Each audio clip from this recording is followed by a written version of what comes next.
The 600 series had rubber skin. We spotted them easy. But these are new. They look human. Sweat, bad breath, everything. Tonight, we're starting a back-to-back set of episodes on Terminator and Terminator 2 as part of our blockbuster summer episodes. We're actually planning to begin and end this month with James Cameron films, as our last episode for July is going to be Titanic. But tonight, we're starting with James Cameron's 1984 science fiction action classic, The Terminator, starring Arnold Schwarzenegger, Michael Biehn, Linda Hamilton, Bess Motta, Lance Hendrickson, and Paul Winfield. All right, listen. The Terminator's an infiltration unit. Part man, part machine. Underneath, it's a hyperalloy combat chassis. Microprocessor control. James Cameron came up with the idea for the Terminator while staying at a hotel in Rome to promote his directorial debut, Piranha II: The Spawning. He was incredibly sick with a high fever, and in one of his fever dreams was the image of a chrome skeleton dragging itself from a fire like a phoenix rising from the ashes. He got up out of bed, sketched his image, and that became the first scene in The Terminator that he worked backwards from. It was also inspired by John Carpenter's Halloween, which was made on a low budget, wanting to make a science fiction slasher film. It wasn't so much a theme as a kind of seminal image. I was in Rome. I was broke. I had a high fever, and I was just having these weird dreams. And I had this image of this kind of chrome skeleton, death image coming out of a fire, kind of phoenix-like. And I just got up and sketched it. And then around the nucleus of that, I started to create a story and sort of backfill. Okay, what is it? Where did it come from? Who's it after? And it all sort of fell into place fairly quickly. Do you think that science fiction should always have underlying ideas, really quite strong themes there? And if so, beyond this idea of rage and getting the world to work your way, what is it in Terminator? It's not really about machines from the future. It's sort of about our relationship with technology, but it's really kind of about how our human potential for dehumanization ourselves. The Terminator begins an exploration of the human relationship to technology. Co-written by James Cameron's future wife, Gail Ann Hurd, though James Cameron later stated that Gail did no actual writing, it really only suggested a list of edits to the screenplay. And produced by Gail Ann Hurd as well, after she was able to acquire the rights for Cameron's screenplay for $1, which was later a decision that James Cameron regretted. Gail Ann Hurd originally had been Roger Corman's assistant at New World Pictures. The Terminator brought one of the most important special effects artists of his generation, Stan Winston, to national prominence, as a combination of miniatures and stop-motion animation was used by a team led by Stan Winston and Gene Warren Jr. to create the special effects of the Terminator. This set up Stan Winston and James Cameron to work on Aliens, the sequel to Ridley Scott's Alien 2 years later.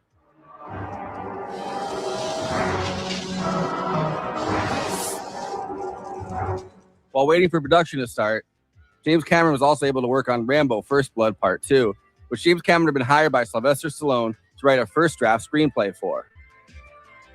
Cameron would later distance himself a bit and say he only worked on the action while Stallone added the politics. The Terminator was produced by Orion Pictures and financed by John Daly's Hemdale Film Corporation, as they saw the Terminator as a kind of stylish B-picture. Orion wanted a star for the film that had international appeal. So James Cameron wanted Sylvester Stallone or Mel Gibson to play the Terminator. Orion wanted to cast Arnold Schwarzenegger, or they originally suggested O.J. Simpson, which James Cameron shot down because he couldn't see O.J. as a killer. Cameron agreed to meet with Arnold initially to play the role of Kyle Reese, the human who comes from the future to reach Sarah Connor before the Terminator can, with the idea that he'd pick a fight with Arnold so he'd say no to the role like Stallone and Mel Gibson had. But during the meeting, it was decided that Arnold would play the Terminator. Arnold came in to talk to me about the character of Reese. He had a great deal of enthusiasm for the script in general. He was waxing eloquent about the action scenes, but he kept talking about it kind of from the Terminator's perspective and how cool that was and so on. We didn't talk about Reese as much as I would have expected somebody pitching themselves for that character would have. I couldn't get over kind of how unique his face was. It just almost just projected this kind of raw power. My conception of the character had been that he was more of an infiltrator. My perspective shifted, and I would say it pivoted kind of on a dime. All right, if I cast this guy, how are they not all going to see him coming? How does he not stand out in a crowd? How do they not all look at him? And I thought, you know what? Don't worry about it. He would make an amazing Terminator. There was a 9-month gap before filming could start because Dino De Laurentiis chose to exercise a clause in Arnold's contract finished Conan the Destroyer. The roles of Sarah Connor, played by Linda Hamilton, who had just finished Children of the Corn, and Michael Biehn as Kyle Reese were much harder to cast, as they needed to build pretty much instant chemistry, as they needed to meet and sleep with each other pretty fast, resulting in Sarah Connor going pregnant with her future son, John Connor. In The Terminator, both the Terminator, a hunter-killer robot, and a human named Kyle Reese arrived from the future to try to track down a woman named Sarah Connor, who was going to end up being the mother of the resistance leader, John Connor, fighting the robots who have plunged the human race into an apocalyptic event after setting off nukes. This human-robot war will decide who controls Earth, as both sides are determined to get to Sarah Connor before the other can. At this point in the past, the corporation Cyberdyne, which will eventually build the Skynet computer system that these robots came from, already exists. Although Orion saw this as a B picture, it pretty quickly gained $4 million at the box office on the first weekend, becoming the top-grossing film of that weekend, setting up a franchise which would continue with the 1991 sequel, Terminator 2: Judgment Day, which we'll be covering next week. I'll be back.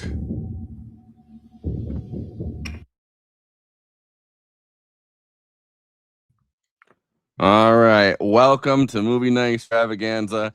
I messed up the intro, so I'm going to be introducing everybody on the fly right now, starting with Conan Neutron. He hosts Protonic Reversal and is the lead man for Conan Neutron, The Secret Friends, and is also an independent film critic, you know, and he's here, and senior producer for Movie Night Extravaganza. Let's give him a...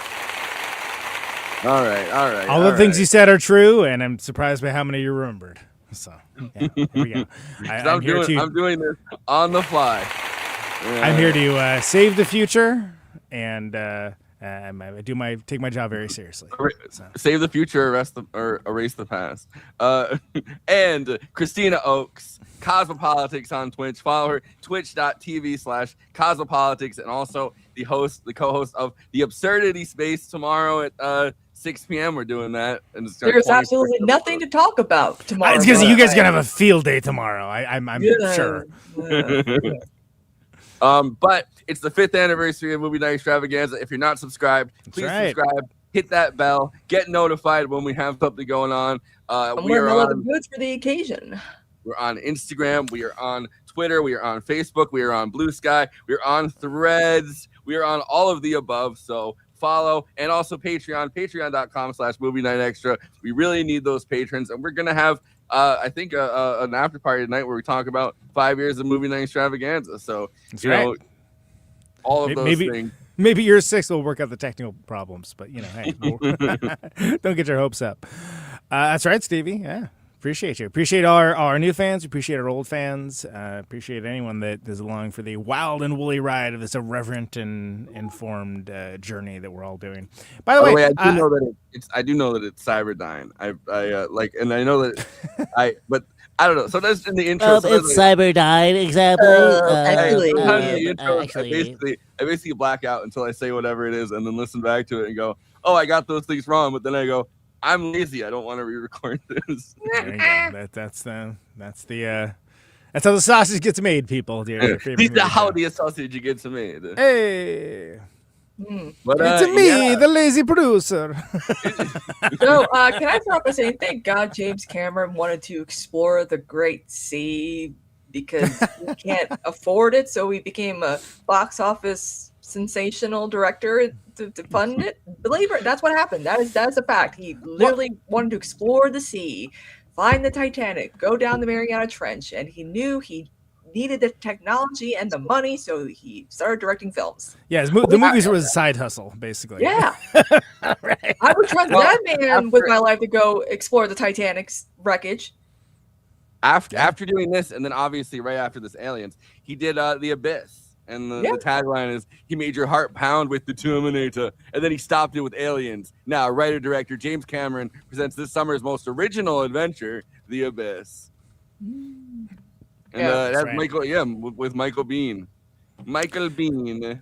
It's wild, though, that this was his second movie, because like the ramp up on this is like pretty considerable. Like, to be clear, by the way, Piranha 2 was the movie he did before this. The ill-advised, The Spawning, right? Yeah. Yeah, Piranha 2, piranhing again.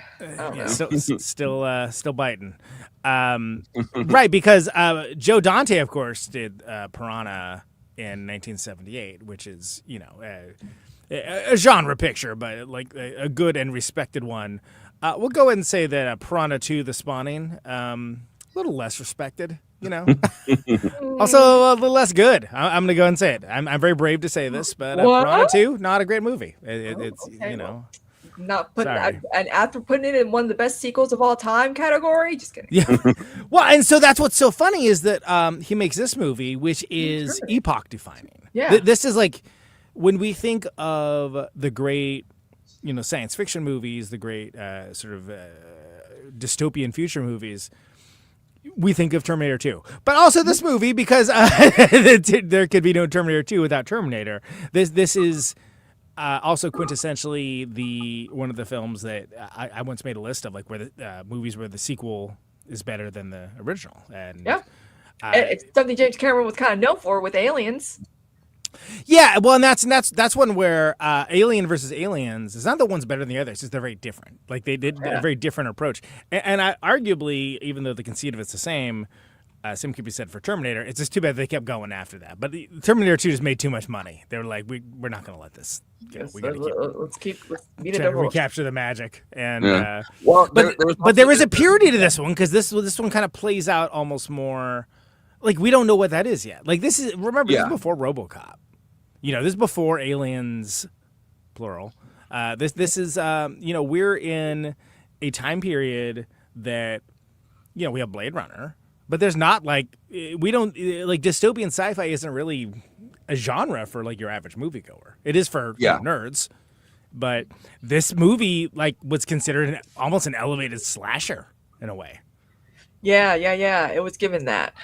Well, he was really inspired by John Carpenter doing Halloween. Doing Halloween. And then but he had also worked right before this on Escape from New York. He was a special effects person on Escape from New York. So he had met John Carpenter and kind of he was able to pick his brain before he was able to do this.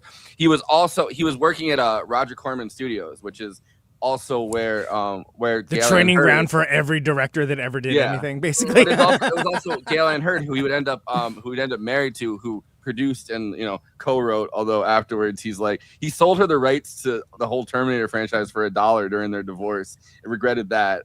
And he also put her as a screenwriter for this, which I guess the thing is that she had a bunch of ideas and they kind of pitched ideas together because she was the producer, because she was Roger Corman's assistant. The person that kind of answered his calls and fielded all of that. So she was kind of his in while he was working at Roger Corman Studios. But a big thing that he did was he was working on a bunch of these Roger Corman films, including Rock and Roll High School was one of them. But that's right. In 1980, he did Battle Beyond the Stars, which was John Sayles wrote it, and it was Jimmy K. Murakami, so one of the people in kind of the stable of Roger Corman's directors, and John Sayles obviously was So I mean, he's done a lot of the lefty films that everybody talks about, but there was so his big idea was, what if the spaceship had tits? Basically, he's sitting in a big room and everyone's like, what are we gonna do for special effects on this? And he's like, what about a spaceship with tits? And he draws a spaceship with tits, and they're walking around talking to all the young people that are working on these things that they're trying to get to work on special effects. And they're like, you know what, you son of a bitch, you're the guy. Speaking of effects, Stan Winston. That's right. the king, if he could, if he's rolling his grave right now, thinking, what the hell happened to CGI? Because again, guys, people love it when I bring up Michael Jackson's Ghost because he directed that. And those things from 1996, the effects you don't see today. You actually see cinematography with good CGI that is aged well in 4K restoration, whatever. But today everything's we see urine yellow, very sad looking, very bland. But for some reason, Stan Winston was able to mix practical with CGI, and the cinematography still ends up looking good. So you think like, what happened? It looks like a way more expensive movie than it is. Yeah. And that's in a way that they're making like the dollars. $6 million for and I think for I made Terminator. like 10 times that or something, if I remember correctly, which at the gives- time was like gives unheard him, of. Which gives him the budget of just the shooting budget, not the entire budget. Just the shooting budget for Terminator 2 ends up being 60 million. So basically it's 10 times what they have for this movie. And just that for inflation, I feel like James Cameron's like the king of like the box office, like Well, every Terminator movie's 2 was the most $1 billion. expensive movie ever to that time, and it was something like 105 And then Titanic came along. $105 million at Yeah. that time in 1991. And then Titanic came out. But at that point, Where did that one again? Which is funny that we're covering both those. But I mean, Yeah. believe me, Terminator 2. We could spend an entire podcast just talking like the box office for that and like how that basically birthed the. Okay, settle physical down media. in the chat. Jesus Christ! Come on. What are we doing here? Like, and how like the physical media, the DVD extra, like basically the many editions. Like, let's just like pump as much cash out of this as we can. Like all of that like came from Terminator 2. But this is before any of that. Like this again, this was just like the reviews of it were this is elevated slasher movie, and Harlan Ellison rightfully was like, yeah, great movie. Kind of reminds me of that story I wrote. Yeah. and later on, he got a taste for that, which is good. But like it's one of those things where it was a cultural flashpoint that led to like things that we think of as just like genre tropes, like are kind of established here. And again, the practical effects of it. Obviously, there was no CGI. So what else are you going to use? But like just again using all of your money on blowing up cars in exciting ways, basically, and just using real tactile sets in interesting ways, and then using the best you had with what you got. That some of it looks a little like okay. That looks a little robotic. Well, it's literally a robot, so that's okay. You can suspend disbelief. And Conan, that with part of the inspiration for Craig Ferguson getting a gay robot skeleton sidekick is the Terminator, because some of the tweet mail theme graphics had the Terminators. Well, and that's what's so funny, and I'm glad you bring it up because there's so much cultural immersion of Terminator that like we just don't even like think like the fact that like all right, just every week is all we think of. We don't think of anything else. Sure, but when you think of like have you idiots ever seen like a sci-fi movie? We're thinking of like the Terminator franchise, or at least the first two, where it's like there's like, oh yeah, we're gonna let the computers do everything. We build these robots that run off human blood. What? Why would you do that? Like that sounds like a very bad idea. But like what we're thinking of in the modern age is Terminator and T2, and like having that oppressive future was like, do you want Skynet? Because this is how we get Skynet. Like, which is on my third birthday, apparently, August 29th, 1997. That's when it gained sentience.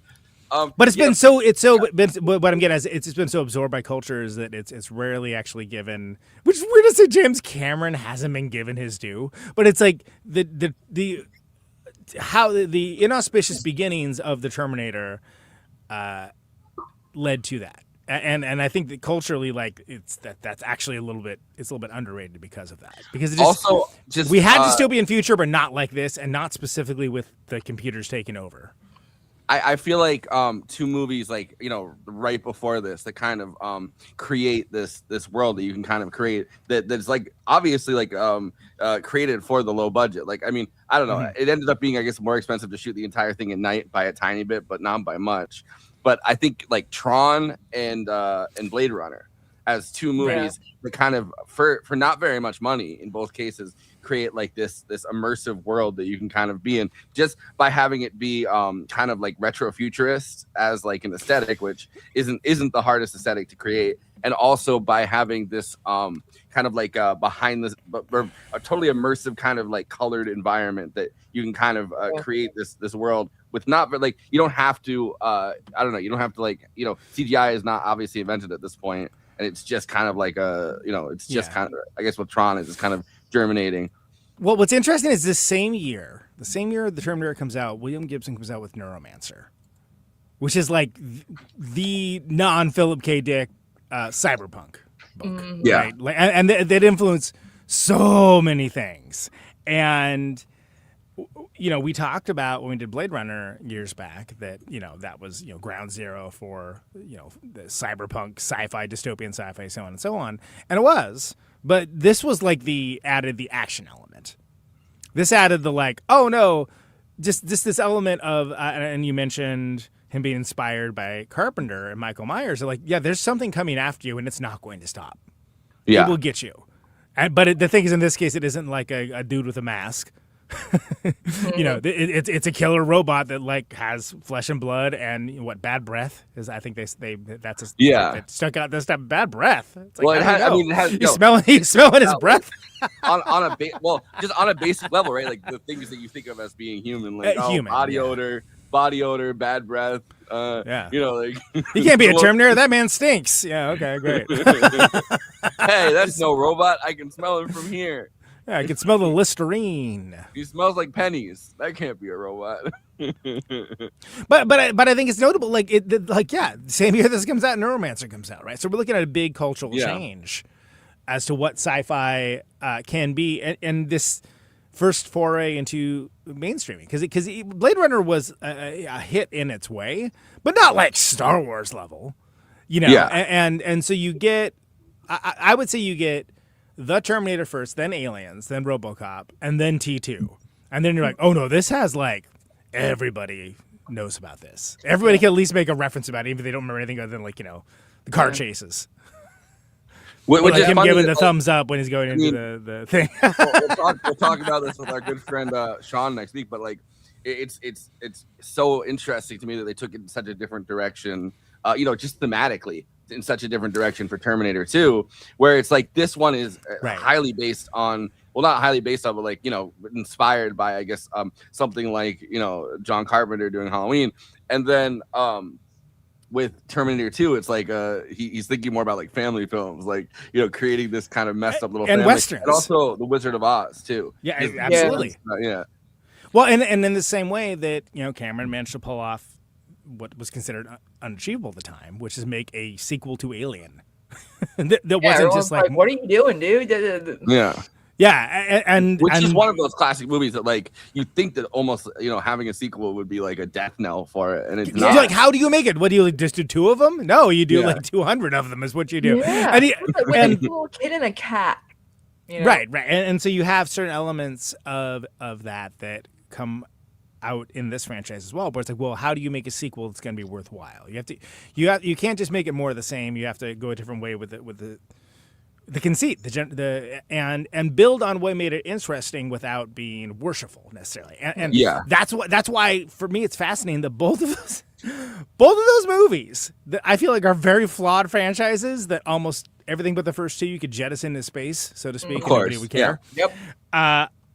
Have amazing first movies and amazing sequels that do something completely different, right? I mean, look at The Godfather. Right, exactly. Well, they're glad they never made a third one of those. It's not crazy because sometimes I forget Ridley Scott did not. When I was younger, I thought he also directed Aliens because I was like, wow, you know, this is really good. You know, good, you wouldn't think, but it's like, and then you discovered James Cameron, and your life was changed. Your life was changed forever. Yes, it was. I was like, what? Would you call besides, I guess, somebody like Christopher Nolan, would you call James Cameron like your favorite director? Or one of them? Because remember, you have to count the avatars. I know. Unfortunately, I have to count the avatars. I feel like, but you get to count the Abyss. So you know. Yeah. I feel like I guess he is one of my favorite, you know, like directors, just because I feel like he really does take his like he not like he's a director that's involved in everything. like the entire process of like from the effects, from this, script, from the acting. Like he's really like a director's, I want to say like director's director, but like everyone's like director in a weird way. Cause like when watching, Titanic, he's like, did I get the sinking right? Oh, let's test it. Oh, I might have to eventually fix it because I got one little minor detail wrong. Right. And I'm I like, mean, it's interesting that like Spielberg really gets his credit for being that kind of director. I feel like with like a technical style director, and James Cameron, I mean he does, but like I feel like it's been overshadowed by his movies kind of having this like ubiquitous place. Even like the Avatar movies, we don't even think about a lot of times like the technical prowess that goes into a lot of his filmmaking, the same way that people do with like Spielberg. Yeah. Well, yeah, because when you think about like when they finally because after this they give him a budget, right? Aliens is like much bigger Like, budget we than can do Alien, and then you get the Abyss, right? Which is I hope someday we do cover because I think that's a fascinating conversation to have, and T2, which just explodes the idea of what a blockbuster can be from generally speaking most of the 90s. Yeah, and and then you basically have him going along and doing these things and kind of having these elevated expectations, but still kind of like, wow, he's still blowing us away with what he's doing because he's not just doing the expected thing or the thing he did last time or what like have you. A romantic disaster movie. Who would have thought? Exactly. No one expected that at the time. Certainly not me. That's why I didn't watch it. But the elevated. We're gonna have to do that in Discord. Conan, you're gonna. Yeah. Are we pretending like we don't have this planned? Oh, what do you mean, Forrest? Well, I have no idea what you mean. Well, like that's the thing, like, cause It's not like we've talked about this 17 times on this show. But even like even with Avatar though, right? Like I don't care for them. But it's not what you expected from James Cameron. I didn't. I was like, he's doing what? I feel like a lot of the interviews that I've seen with him, like more recent ones, people are almost like prompting him to get out of like the Avatar space. They're like, "Hey, you gonna do anything else anytime?" Do Titanic 2. Do something. No? Titanic 2. The fucking boat sank. What do you want? One of the things that I think about with how much this influenced like everything pretty much in like the merchandising, I guess, of this of this franchise. I remember even in the like 2000s, like even I think in the mid 2000s or the like that like in every pizza place they'd still have the Terminator and Terminator 2 pinball machines, and those were such a big and just it was like it was over a decade after that movie came out. I mean, and we'll get into it, but I mean, honestly, not since Star Wars, really. Like, was there anything that was so just epoch-defining merchandise opportunities for like a cyborg killer movie? Yeah. Well, I don't know. Well, Cody, you might remember this, but VH1 had a thing called like the top 100 pop culture icons, and Arnold was also featured in one of the top. Actually, no, it was 200 pop culture icons, and Arnold was there, and this was that time when he was the governor. Like you cannot like that come way later, and I can say that as unfortunately someone that was in a state that he was. He was your governor. Turner doesn't work without him. Not great, by the way. He's forever tied and still doing whatever references to the original movie. Like it's like it just doesn't. Yeah. He's not the best at like it's hard for him to do anything else because of his thick his accent or whatever. But that just look at like The Long Goodbye. They he's in that movie, but it's like they didn't know how to deploy him yet, and that Conan the Barbarian, much to my eternal chagrin, was very popular. But like it's one of the things that brought him to the attention of people. But it was the Terminator franchise, specifically T2, but also for the nerds, this one, that like they started thinking about, that guy's, and then that led Commando and Predator, which we covered on this very show, and doing some comedies because they really didn't have much range. Yeah, that was later. That was like more early 90s. Right? Patrick Ridgewood, he was in the scene with Chris Parnell in Jingle All the Way, where he's like, the Ultron, whatever, the action figures or whatever, and he's like, "Where's your Christmas spirit?" Yeah. I think getting away from Jingle All the Way for a moment, if we may. I think it's you have Commando next, and then you have Predator soon after, and those are all. So this is like a nonstop run of like Well, first of The all, 80s. movies that that are 80s quintessential action movies, but also movies that dudes are like, hell yeah. Yeah. Which I mean, not to bring up Conan, but he was kind of before this. He was trapped in that Dino De Laurentiis contract, where basically Dino De Laurentiis made him sign the contract, where he has this option pretty much where he could basically cancel anything Arnold's planning on doing for the next whatever amount of time, because he has like a 9-month the time it takes to gestate a life. Basically, he can extend out Arnold's contract on all of those films as like an option. So he throws that out there so that James Cameron's sitting there waiting to make this movie, and he's like, all right, well, we've got Arnold on there, which he didn't even. Neither of them really saw the vision of the other one at the time. Like early in, like there's like a famous interview he gives on the set of like Conan the Destroyer, where he's sitting there in the thing and he's like, I'm about to make this piece of shit movie that I don't, like he's talking like crap about the script for it even then.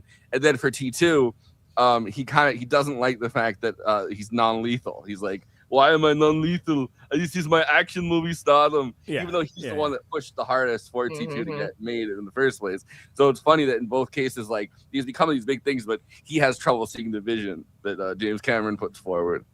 Yeah. Well, yeah, and they even make that sort of ill-advised sequel, the Conan the Destroyer movie, that comes out the same year as this, and like one of them, doesn't really do so good, and the other one is like phenomenon.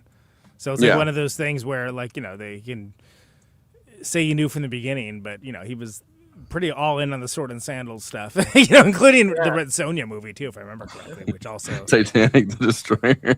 Iceberg the Destroyer. What are you talking about? Titanic didn't really do that much destroying. But for me, after this one, like 84, like you get Commando, you get Predator, I guess the Running Man too, right? When did Twins come out? Twins is 88. So so you get him basically doing this. He's action guy. He's action man. And then he kind of, Twins is sort of like a playoff of that. Action man. Sometimes I forget. Red Heat too a little bit, but. Well, remember he and Danny Vito did that the Oscars presenting together, and people forget, like, oh, they're both Batman villains, but I'm like, but no, twins. That's the right. Yeah, it started with Twins, and that's, I mean, basically the whole middle to late 80s. Batman.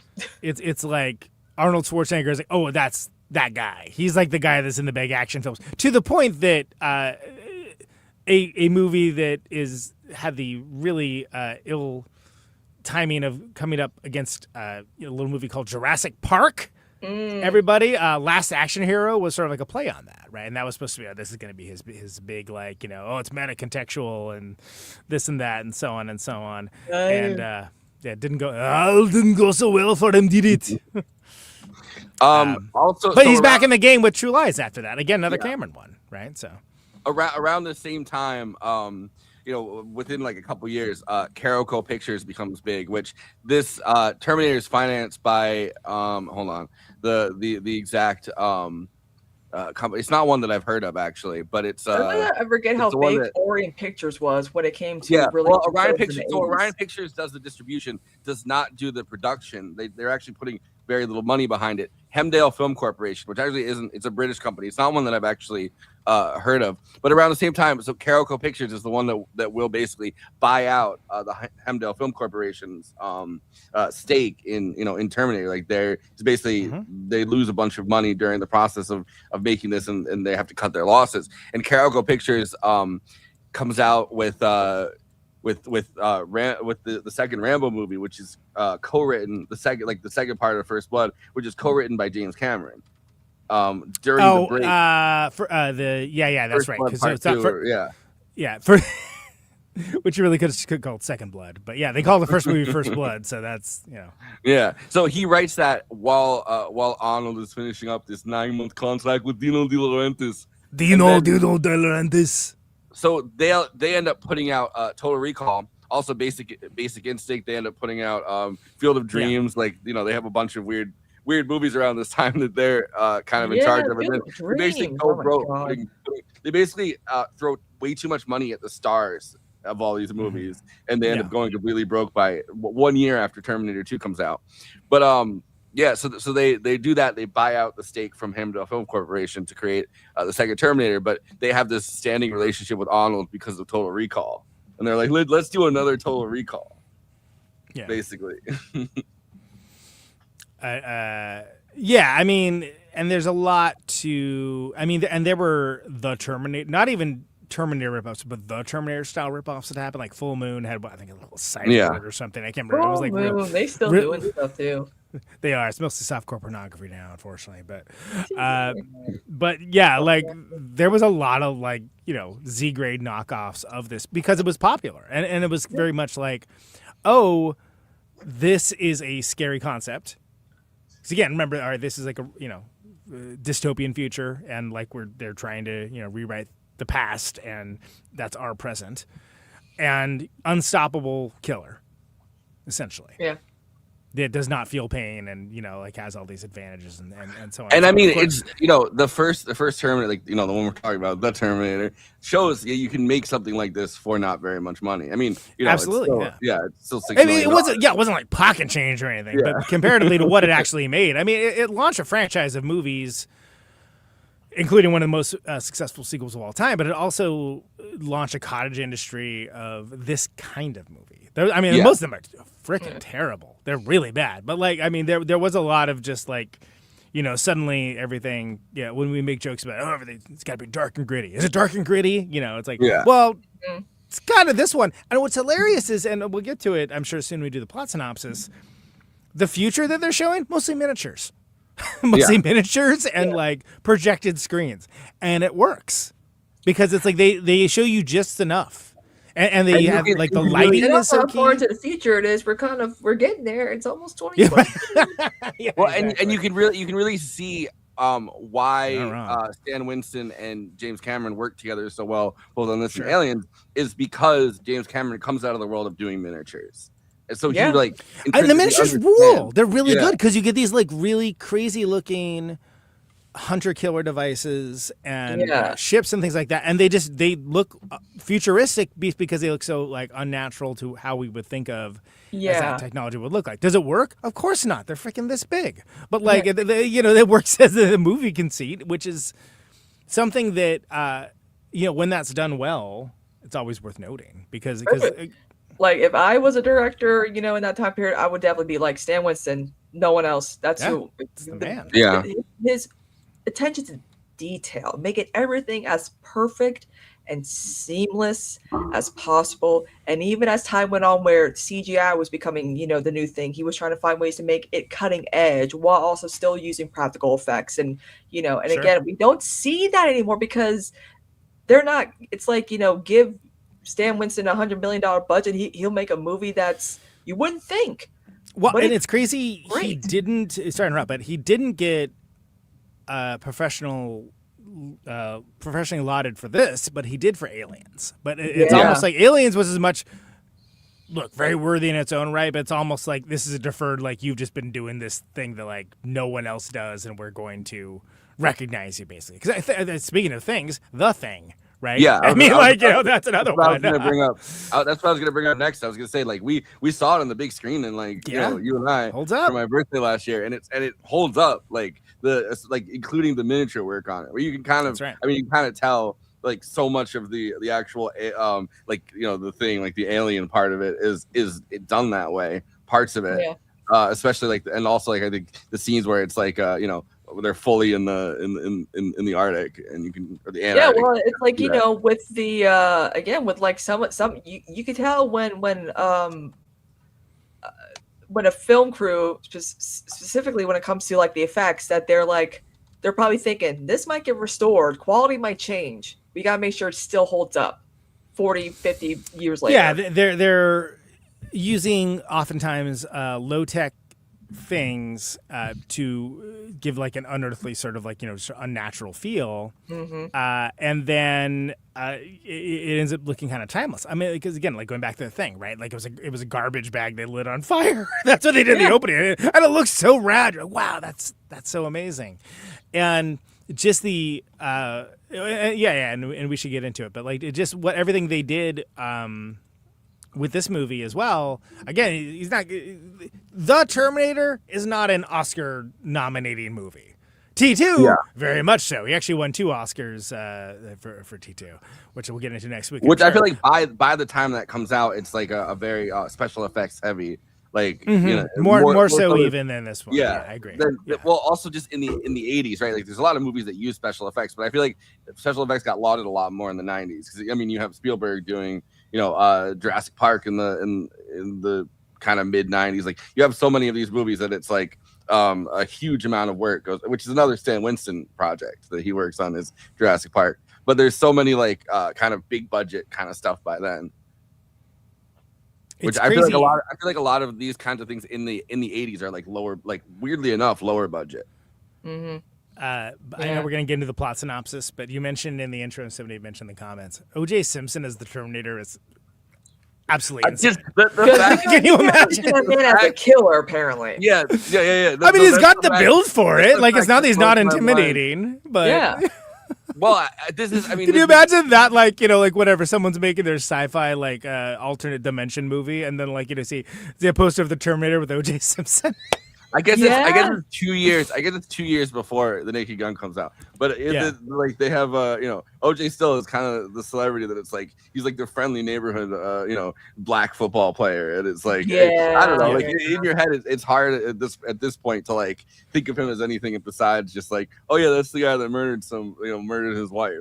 Or like ex-wife, but at this point, like, you have to think about it in the terms of like OJ's on like breakfast cereals, and he's kind of on commercials, and they have like an American everywhere. Like icon, absolutely.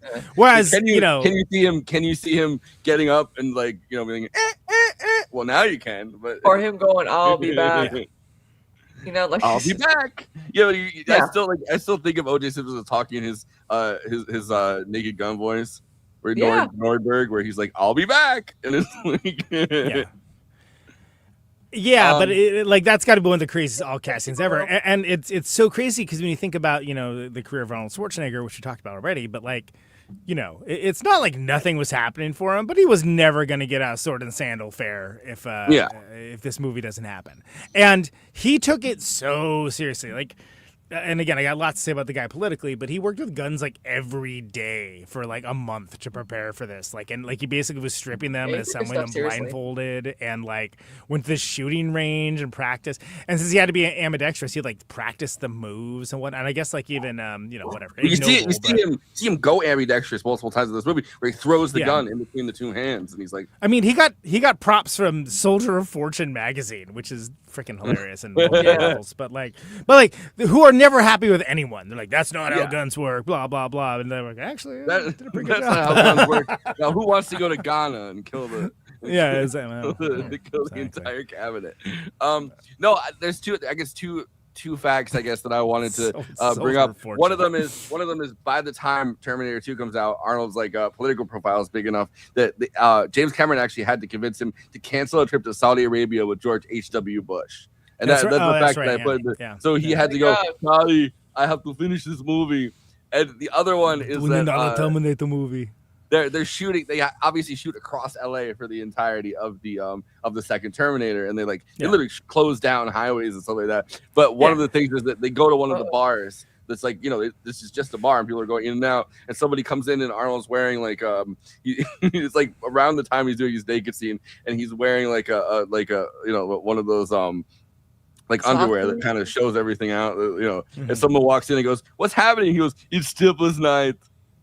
He's like, "It's male Stippler's night." All right, so we talk all about that when we do the sequel next week. Let's hit the plot summary, please. Okay. In 1984, apocalyptic battlefield dominated by robotic war machines in the future, humans will wage a long war against an enemy known as the Machines. The final battle, however, will not be fought in this future world, but in the past, specifically our present. The year switches to 1984. An object is transported through a high-density energy field. The object is a man, Arnold Schwarzenegger. The man swats two punks aside. The third stabs him, but the giant tears open the punk's body and kills him. One man left alive is terrified enough to hand out the hulking killer his clothes. He later kills the owner of a sports gun store and takes a small arsenal of weapons, hot wires a station wagon, and finds a phone booth, throwing its occupant aside. He checks the phone book and looks up a name, Sarah Connor, finding 3 listings. Right. So this is again. So first of all, he does ask for their clothes at first, and they're like, "Oh yeah, whatever, dude. No way." To be clear, they didn't put that part in, but yeah, I mean the phone book as like a plot device. You know, common amongst this era of 80s. Alley, a scarred naked man, muscular but much smaller in size than the other man, who arrived in a similar fashion, is forced through a portal and lands in the alley in obvious pain. He takes a pair of pants from a homeless drunk in the alley just as a police car pulls up and 2 cops yell at him to freeze. The man is able to surprise and attack one of the cops, taking his pistol. The cop becomes puzzled by the man's question of the date and year, which is not given. The unidentified man breaks into a department store and steals a coat and a pair of Nike sneakers. Slipping out of the store, he steals a shotgun from the police cruiser. Finding a phone book in a nearby booth, he also looks up the name Sarah Connor.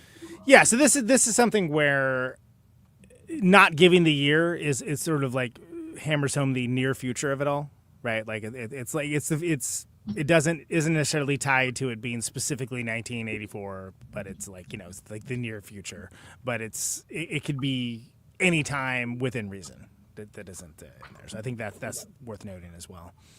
All right, yeah. Kristina, you want to take the next one? Oh yeah. Okay. So elsewhere, young woman Sarah Connor, Linda Hamilton, lives the life of a lonely waitress. Sharing an apartment with her friend Ginger, Bess Motta, Sarah is living out a boring life that seems to go nowhere. The Terminator steals a car and goes to a local sporting goods store and steals a gun. The hulking man goes to the address of the first listing of Sarah Connor. As he walks to the front door, a small dog barks at him. When Sarah Connor opens the door, the man forces his way inside and brutally murders her with the pistol he'd acquired. Not long after, Sarah's coworker drags her to the television where Sarah sees that a woman sharing her name has been murdered by an unidentified assailant. Yeah, that's such a dick move that she does, where she's like, "You're not going to want to miss this. Come here." And she brings the TV, and it's like Sarah Connor. Someone with your exact name just got murdered. Great. Yeah. Also, he takes more than just the one gun. Like that's, I mean, this is a much better synopsis than the other one. But it's like he's like, you know, it's played for comedy, like how specific the Terminator is being about, like, and like especially like when he asked for a pulse rifle at the end, where it's like, and he's like, "Oh, I don't have that." Yeah. But like everything else, he's like, "Yep, you bet. Here we go, home defense, AK-47." You know, like he's just like. And then he goes, the rifles I can give you today, but the handguns you're gonna need to wait a day. And that's where he blows him away, right? Exactly. Yeah. And then also Ginger. Jesus Christ, girl, get off your headphones. I mean, come on. Like, we get it. You like to listen to it when you're having sex. You like to listen to it when you're making a sandwich. Like, yeah. I mean, it's to the point of like, all right, I get that this is supposed to be a commentary on people being, you know, involved in their own world with their checks notes Walkman. Phase rifle. Thank you. Walkman, kids were a thing. Yeah, it was the doom scrolling of its time. Remember when you had to wrap the thing around just so you can listen to it? Wait, and then also we're forgetting that there's that charming scene where Matt pretends to be like a fucking sex creep, and is calling her up and you're like, what is this? That's such a good satire of I mean, you know, later I feel like a Scream would do it really well, but it's such a good satire of the killer movie, like, you know, like the psycho killer that calls. Oh no, what's happening? It's like, oh no, it's like sex stuff. Okay. A robot using the phone book to find specific people in LA and drive to their houses would have made a good Cops episode. Yeah. Thank you for the super chat. $5. Thanks, Stevie. Yeah. Hell yeah. $5, one for each year of doing the show. Or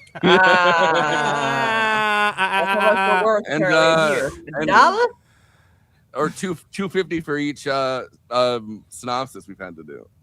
Yeah. Oh, there you go. Speaking of which, Kristina, please. Yep. So Sarah and her roommate Ginger prepare for separate dates. Ginger's boyfriend, Rick Rosovich, will be coming over to spend the night. Sarah decides to go out for pizza and sees a news report where the police announced the death of another woman sharing her name. Sarah becomes worried. She tries to call Ginger from a small club called Tech Noir. However, Ginger and Matt, they do not hear the phone while having sex. Yep. And that's another horror movie slasher. Oh yeah, trope, right? Yeah, you know, it's like absolutely the thing. So Matt and Ginger are both attacked by the killer, who mercilessly slays them both before hearing Sarah's voice on a message machine saying where she is. Yeah, you don't want to give where you are. She's like you're leaving the message. She's like, I think someone's out to kill me. I'm at this address. I'm alone. Yeah, exactly. I want to R.I.P. Ginger. You would have loved iPods if you had just hung around. Oh my god! You had just hung around for like 15 more years. Yeah. By the way, my weaknesses are my knees and bullets. Yeah. Interesting gap on the part of the props part when they made the T800 full-size model. They made it from steel instead of aluminum, so it's too heavy to move. So they had to break it down into 2 pieces, which is why they show it from the waist up only or from the legs down. That's awesome. And then it's also, I'm sure, why and we're way ahead of in the plot, but the very end where it's like keeps coming after even after it's been broken in half. Like it's like, and that's kind of like I think one of the most iconic parts of the character and like the notion of the Terminator is like, oh yeah, like it's not going to stop. If it has any ability to get to you, it'll, if it's just a hand crawling at you, it'll be like, freaking cousin it over there, Yeah. Not cousin thing. Sorry, excuse me. Ginger's boyfriend was actually able to get a wrestling takedown on the cyborg. Pretty impressive. They're going at it, and he's like, gets it down, but then it gets right back up again. It's the most frustrating thing because no matter what you do to the to the T800, it just gets right back up. It's just gonna get back up again. Yes, I swept the leg down. I get up again. You're never gonna get the leg, Johnny. Well, it's also like it's got a significant weight advantage too. So good on him for getting a jump on him with his like weird little European underwear only. Good for him. And he wasn't even paying that much attention when they showed up. He also had his headphones on. Yeah, everyone had headphones on. I feel like it was like a social commentary. Yeah. All right. Conan, are you... she's got the last bit of this first. Yeah. So Sarah then phones the police department and is connected to Lieutenant Traxler, Paul Winfield, the detective investigating the Sarah Connor killings. He tells Sarah to stay put until he can get a squad car to her. The murderer arrives at the club, dispatches a bouncer, and works his way inside. You never want to. You like imagine being the bouncer and Arnold walks up and you're like, you'd be like, oh god. You're like, oh, because everyone is a bouncer. Like they're like, oh, I'm. You ain't Dr. Swayze Roadhouse, that's for sure. I'm the man for the night. I'm doing this, and then it's like Arnold walks up. You're like, oh no, maybe not. You're the bouncer now. Yeah, the Lieutenant Traxler character is interesting. We have that proto Danny Glover, I'm getting too old for this shit, kind of like, exasperation. But he also clearly does care about the case and, is doing his best to understand it. It's very much it's before things got propaganded out, but also isn't quite a Hill Street Blues situation either. Paul Winfield, by the way, big Star Trek. He's all over all the Star Trek movies. Mm-hmm. Oh, is he really? Oh, okay. All right. I know he was in Mars Attacks. He was like the General Mars Attacks, but I don't remember which star. Doesn't matter. Moving on. Sarah is spotted in the club by the killer and is immediately targeted. The second man who snuck into the club opens fire on the larger man with little effect. So this is a years and years before actual nightclub killings were a thing, right? But it's yikes! But crazy action scenes. Interestingly, only a few years though before the big rap beefs kind of started in LA where people would just get gunned down standing outside of the nightclub. That was one of their favorite moves to do, the drive-by. Idiot, the nightclub had nothing to do with that shooting, and I'm like. But that's also so it's playing on those kinds of unease and fears, as well as the panic, the crime panic that was currently happening. Terry Funk, yeah, that'd be great. I would pay to see that. Okay, after firing a burst from his Uzi, the man advances on Sarah, ready to kill her. The man wielding the shotgun fires several blasts, throwing the larger man through the club's front window, where he lands on the street. The smaller man, he has a name, picks up Sarah, saying, "Come with me if you want to live," which, of course, everyone attributes to the Terminator from T2, because the turnaround of the reference of Kyle Reese saying that is that the Terminator in T2 says that, and it's a clever callback, but people only think of the Terminator saying it as actually Kyle Reese's line. So, Sarah watches horrified as her would-be killer rises from the street and runs after them. Sarah and her protector escape through the back door of the club, with killer chasing them, his vision revealing that he's not human. No. What? No, really? I didn't know this. I mean, again, I guess go back to 1984 without, knowing RoboCop and Terminator and all this. But it's like, all right, I guess he could be some Michael Myers kind of dude or something. But it's like, at this point, we've seen the future. We've seen the killer robots. If you, unless you we're getting popcorn or something, you miss those scenes. Like, I can't imagine how you'd be surprised by that. Sarah's new companion, again, he has a name, shoves her into a stolen car and speeds off while the killer subdues a cop. A cameo by the film's writer, William Wisher, and takes the car. Yay, cameos. We love them. So, yeah, William Wisher. That's a hell of a name. During the chase, her rescuer explains that he is Kyle Reese. Finally, he's got a name.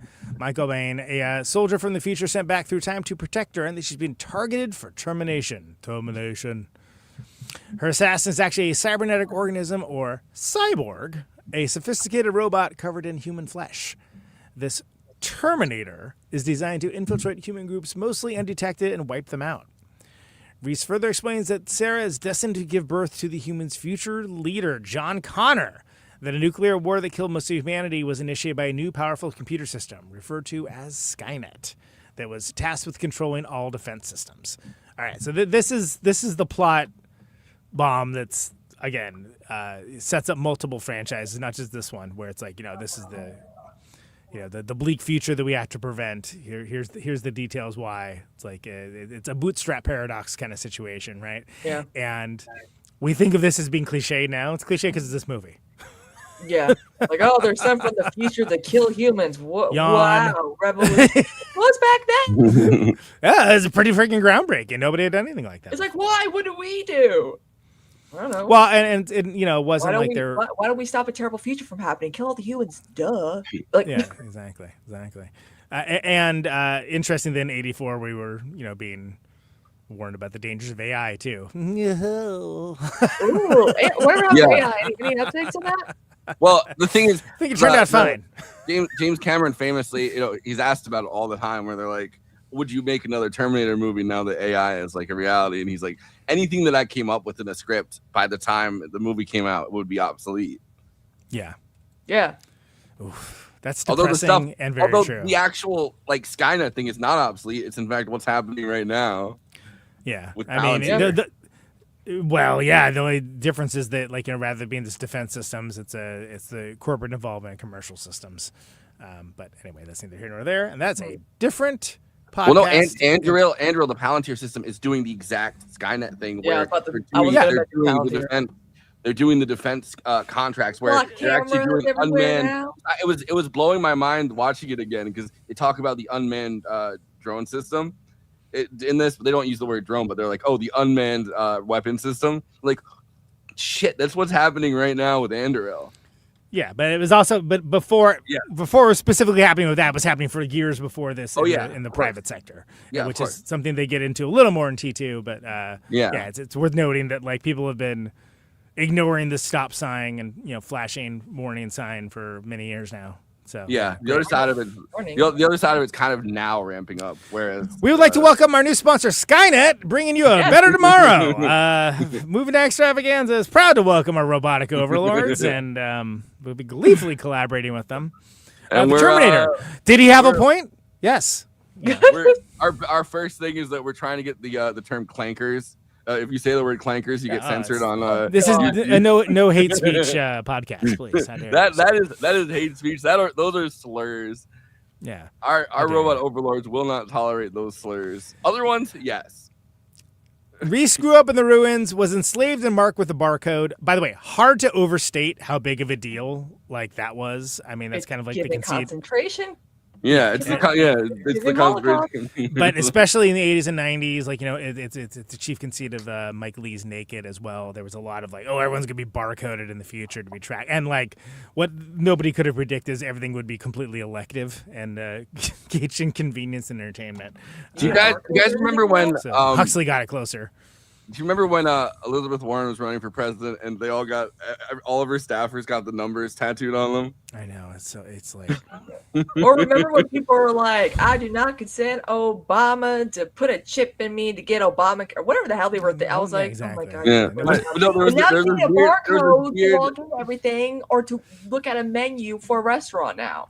There was this. Well, weird now it's thing- played for there was this laughs, weird but it thing- was very yeah. a very real privacy concern back when there were such things as private concerns. And the There's got to be the at least some people that have gotten a EFF. QR code tattooed on them, though, right? Like, Sure, and some of those matter referential, but I mean, it was a big thing, especially leading into like late 80s and 90s, and that's why it's so crazy. He threw this in here. Neuromancer comes out this year. Yeah, I know, right? Jesus Christ. Yeah. Neuromancer comes out this year, and a lot of these like Gibson-esque concepts that are introduced. It's like, oh well, this is like must have been something on people's minds at the time. I wonder what that could have been. Anyway. The remainder of the human race, he says, was on the verge of extinction when Sarah's son, John, was able to organize them into an effective resistance movement that by the time Reese was sent back to the present day by Connor himself, had defeated Skynet. In desperation, Skynet sent the Terminator to the present day to murder Sarah and eliminate John Connor's existence. So here again, I think it's interesting because they won. At what cost? Humanity is, is hobbled, like, but they won, and it's Skynet's that's trying to like change history to make things more advantageous for itself, right? And that I think is a detail that's often lost whenever this movie is discussed, because you think of it the other way of like, oh well, we have to preserve the humans winning. It's like no, they won, but like way too late. Like most of culture's destroyed, most of the earth's like a bombed out wasteland, so on and so on.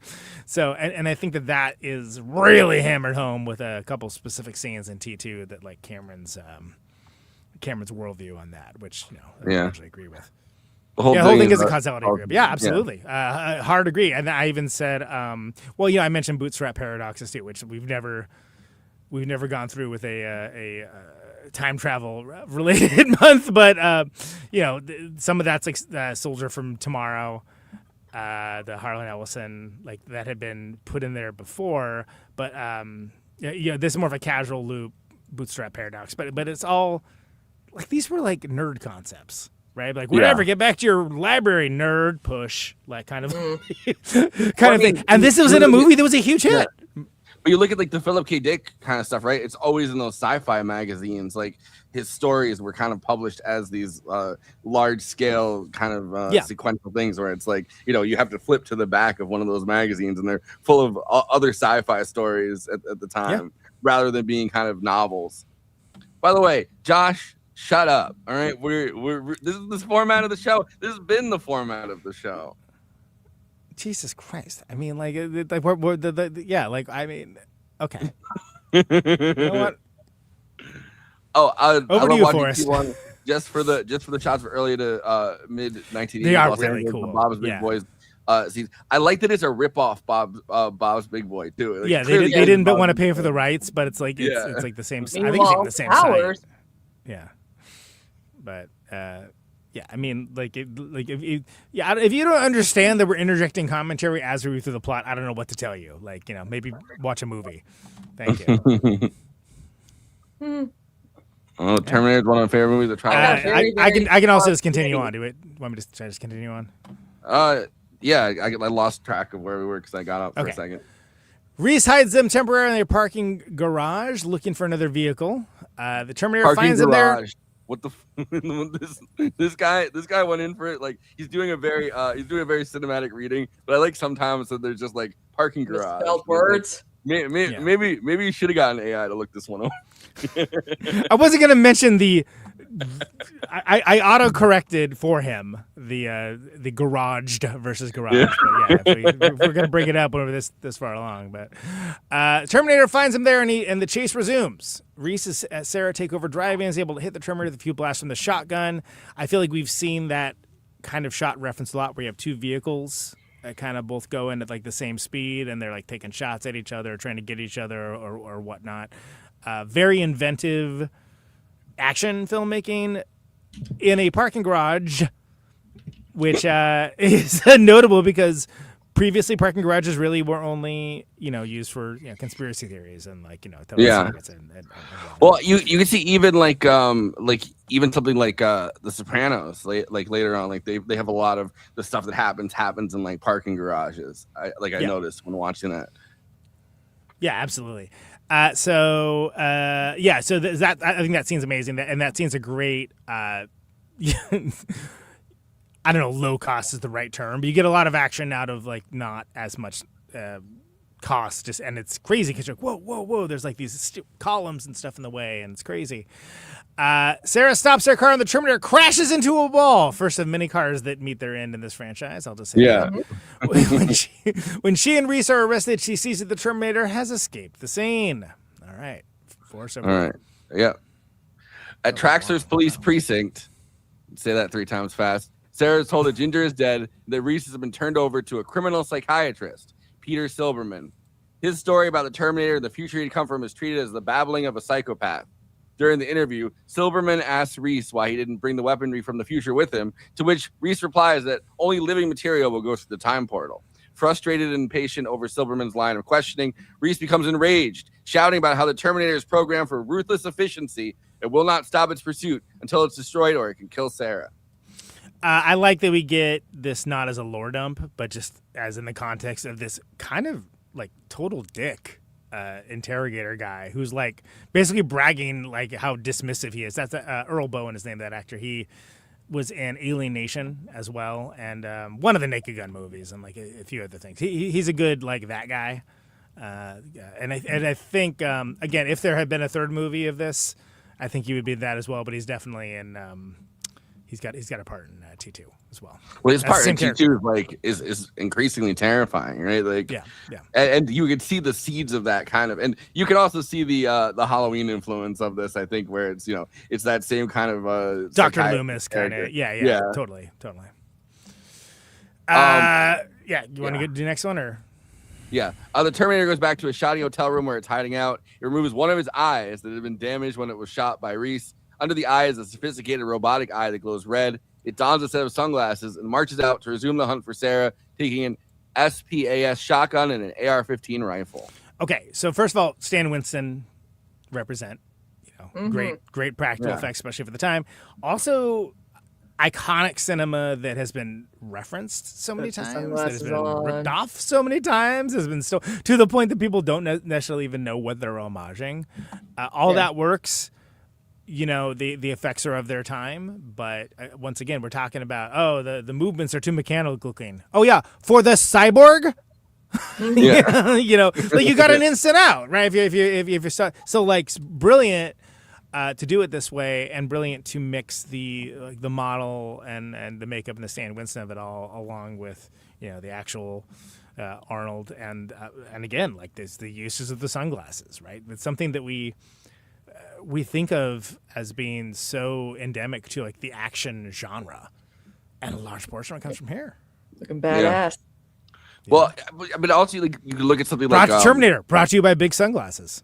Yeah, you can look at something like a Cronenberg, like any of Cronenberg's films, right? They have the body horror in here where it's like he's going at like he's pulling off the he's going into his own body and pulling out the robotic part of it, and he's fixing his eye and like so you can actually do that for not that much money, which is why I think there's so many rip-off kind of things. It's like there are so many ways to do this kind of action, but it hits really hard for the like bang for your buck. Well, yeah, and that is the intimate nature of like the body horror aspect of it is like there's an intimacy to it that is kind of. I wouldn't say charming is the wrong word, but there's an immediacy to it that gets away from the. It's charming. It's charming now in the era of like CGI. I would say it is. You're right. But and it's a good contrast in that and the big action pieces like the shootout in the freaking parking garage and what have you, where it's like, oh yeah, we get this moment of like, oh, we don't, because he says so little.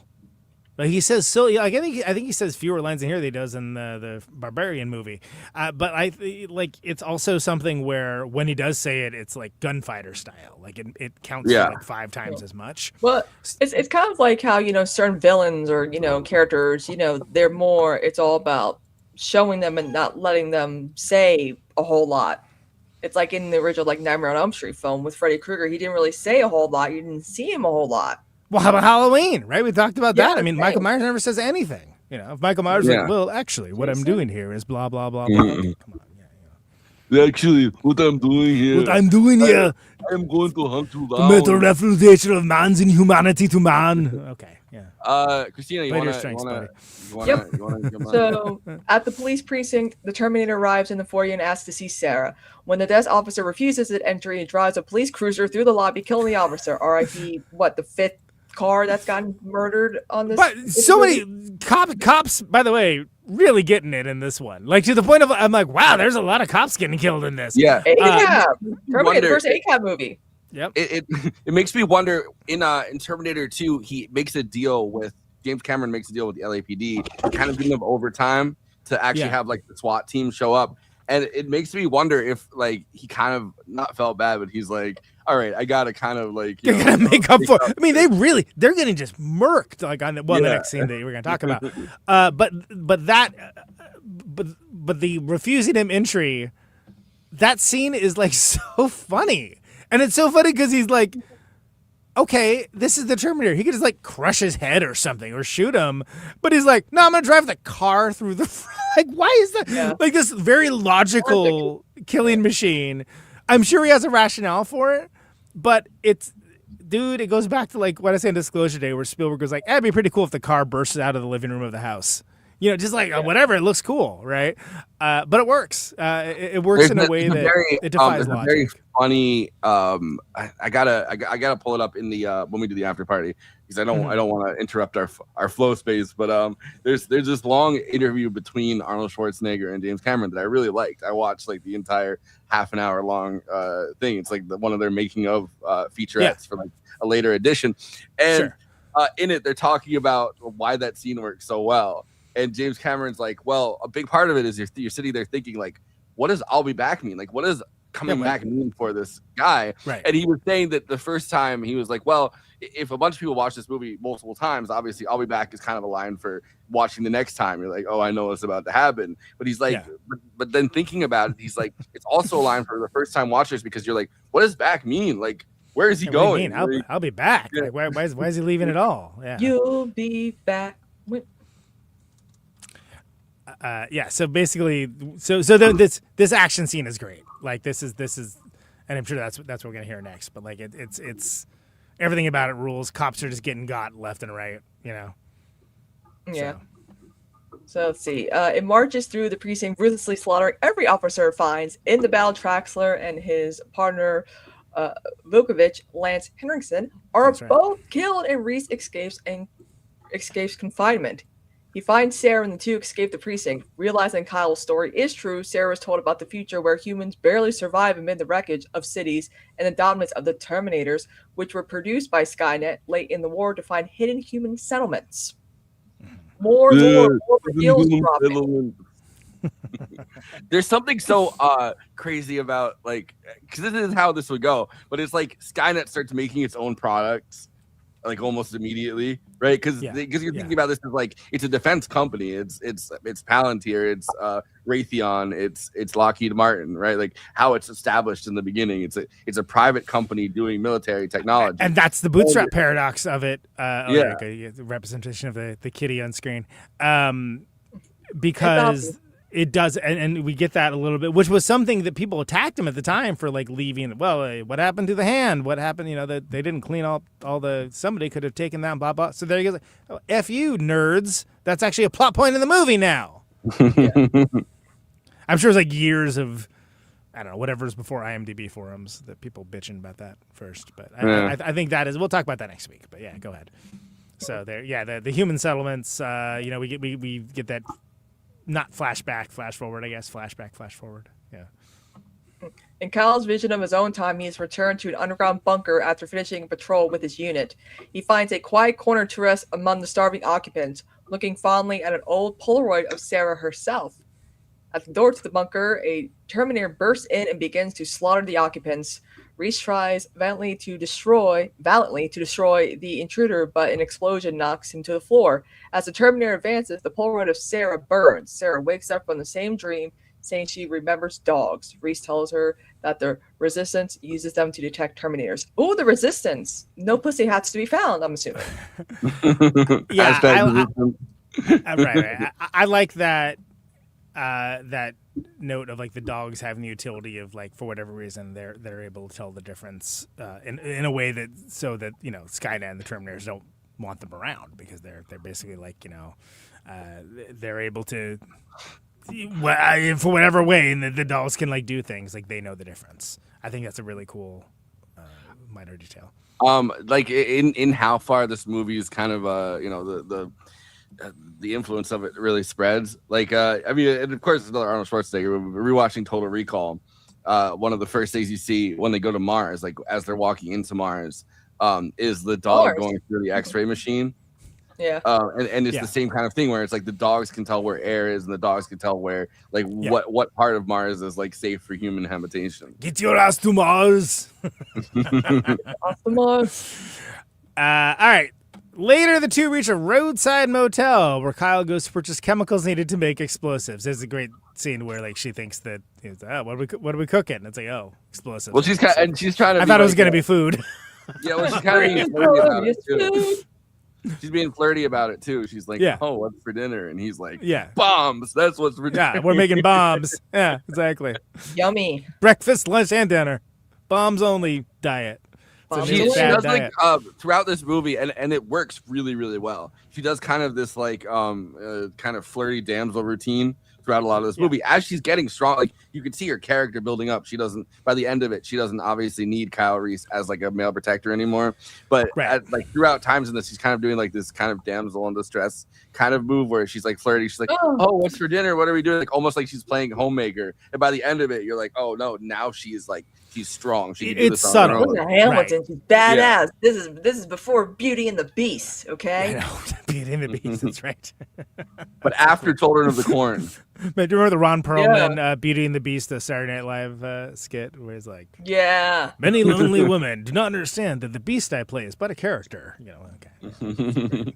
It had to be there. Anyway, later the two reach a roadside motel where Kyle goes to purchase chemicals needed to make explosives. When he is shopping using borrowed money, Sarah showers and phones her mother, telling her that the phone number where she is.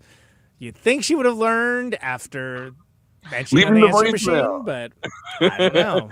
Unaware that her mother is actually the Terminator, recreating the voice of her real and now dead mother. Your mother. That's basically phone spoofing. Yeah, it's and it's the first time we see that.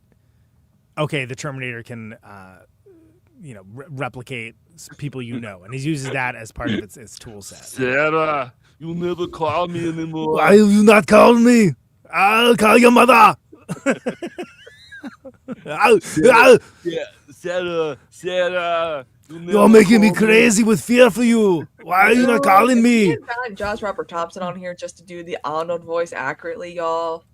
That would have been kind of cool. F you. What are you doing? Yeah, we're come on. We're working our asses off. All right, last show, 5 years. It was a good run. What caused the podcast breakup? I don't know. Kristina said we weren't doing the Arnold voice accurately. The half-assed Arnold Schwarzenegger, intentionally bad on my part anyway. Arnold Schwarzenegger impersonation. You never call me. You never call me anymore. Why do you never call? You make it. Stay tuned for the after party for presumably lots more of that. Are you ready for your first day of school? You have to be careful of these boys. You barely know him. You must protect your virtue. Leave some space for Jesus between you. Leave some room for the Lord. The two make a stockpile of explosives. Reese teach her how to make plastique from household items and small lengths of steel pipe. When Sarah asks Kyle if he has ever had a lover, he replies he has not. A fact that touches him. Maybe a lot of touching soon, but... Have you ever had a lover?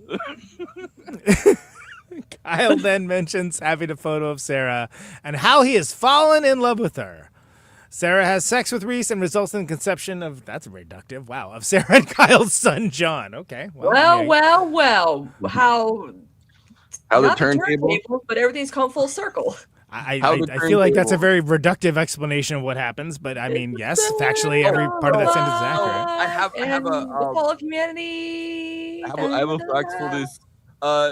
They had to actually do like a ridiculous amount of screen tests, chemistry tests, because otherwise we wouldn't believe that, like, they'd had sex in there. So they had to do chemistry tests with everyone that was applying or that was sure. auditioning to be Sarah Connor, and everyone that was auditioning to be Kyle Reese, and they did like. But also you think about like Arnold, Arnold is conceived out of real love and chemistry. Well, but also originally Arnold was going to be Kyle Reese, which was it would not have worked. That's I think there is an Arnold Schwarzenegger that could have done that, but not now. Yeah, you know what I mean. And then also that's a different movie, because the thing is, if you see something like Arnold, it's like then this is Commando. And Commando works because Commando's Commando, but like Kyle Reese is like, he's an in shape guy, but it's like not like he's like some super soldier or something. He's just a dude. He's a dude who like has this laser focused will and focus on the task at hand because he knows what's at stake. And I think if you have him just being like, as another big buff dude, as Dolph Lundgren or something, okay, well, that doesn't, I mean, then you have Universal Soldier, which is an entirely different movie. At least with Dolph Lundgren, he might hang dong, if you know. All right, I guess if that's your metric, sure. Yeah. It's Dolph Lundgren as John Connor sending him back in time. Gun.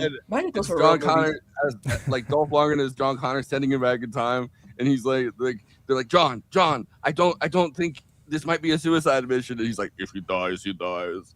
And it is funny because if you stop and think about it, I couldn't even tell you what the plot of Universal Soldier is. All I know is you have Van Damme and you have Dolph Lundgren, and they're both cyborgs, and they're like fighting. The Muscles from Brussels.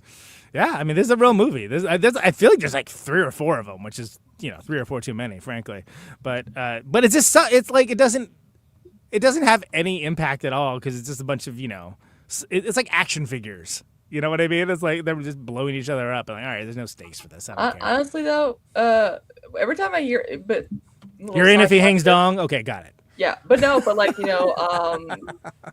the way, Universal Soldier, also one of the Carol Co. Right here. What year was that, Forrest? I just want to say, and you'll be in a 1992, and I believe that it was their last. If I'm not mistaken, it was one of their last films or their last film before the restructuring, because they had hit such a wall. Because what they were trying to do is they're trying to capitalize on, like everyone, they were trying to capitalize on T2. But I think that script, such as it was kicking around beforehand. The fact that I can't remember a single plot point from it tells you everything you know about that picture, by the way. But anyway. Oh, I guess the last one before restructuring, or the last one before they ran out of money completely was Cutthroat Island, and it lost $140 million. By the way, though, Universal Soldier, directed by Roland Emmerich, who also did little movie called Independence Day. Maybe you've heard that's a very small movie, very indie movie. Stargate, Independence Day. Independence Day. Moonfall. I never saw it. I don't know. Maybe it's good. Probably not. The Terminator tracks them to the hotel on a motorcycle, and the two flee again in a stolen pickup truck. Reese makes a valiant effort to destroy the Terminator with the pipe bombs he and Sarah made. However, he's hit by gunfire, and Sarah loses control of the truck, flipping it over. The Terminator recovers and is immediately struck by a semi-tanker truck. Oh,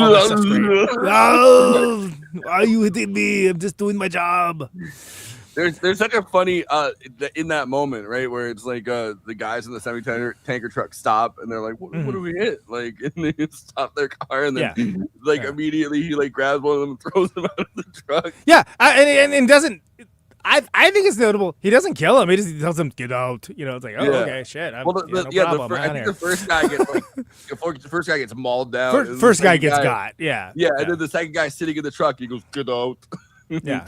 Well, but that's and again, it would be the easier reductive thing for this killer machine to just kill him. But like in this case, he's like doesn't even care enough to do that. So it makes for a better scene. Where it's like, you're like, anybody with a lick of sense, like, you bet. Goodbye. See you later.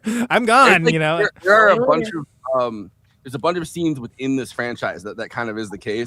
Like the opening of Terminator 2, where he just grabs the guy's sunglasses and hops on the bike and takes off. Like, just takes off. Yeah. That dude's got a wild story for the rest of his life he can drink off of. Great. After the driver stops, the Terminator kills him, takes control of the truck. Tells the guy, get out. I'm going to interject that. Get out. Get out. Attempting to run down Sarah. Near a factory. So near a factory, Kyle uses his last pipe bomb to detonate the trunk's tank trailer, which then explodes. As Reese and Sarah embrace, the Terminator emerges from the wreckage, its flesh completely burned off. No monster is truly dead until it explodes, everybody. Mm-hmm. Nothing from Well, movies. then Cape Fear. But no, wait, again, no, this drowning.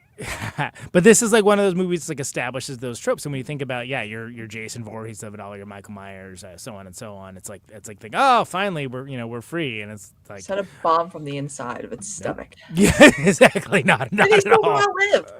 Yeah, meteor strike.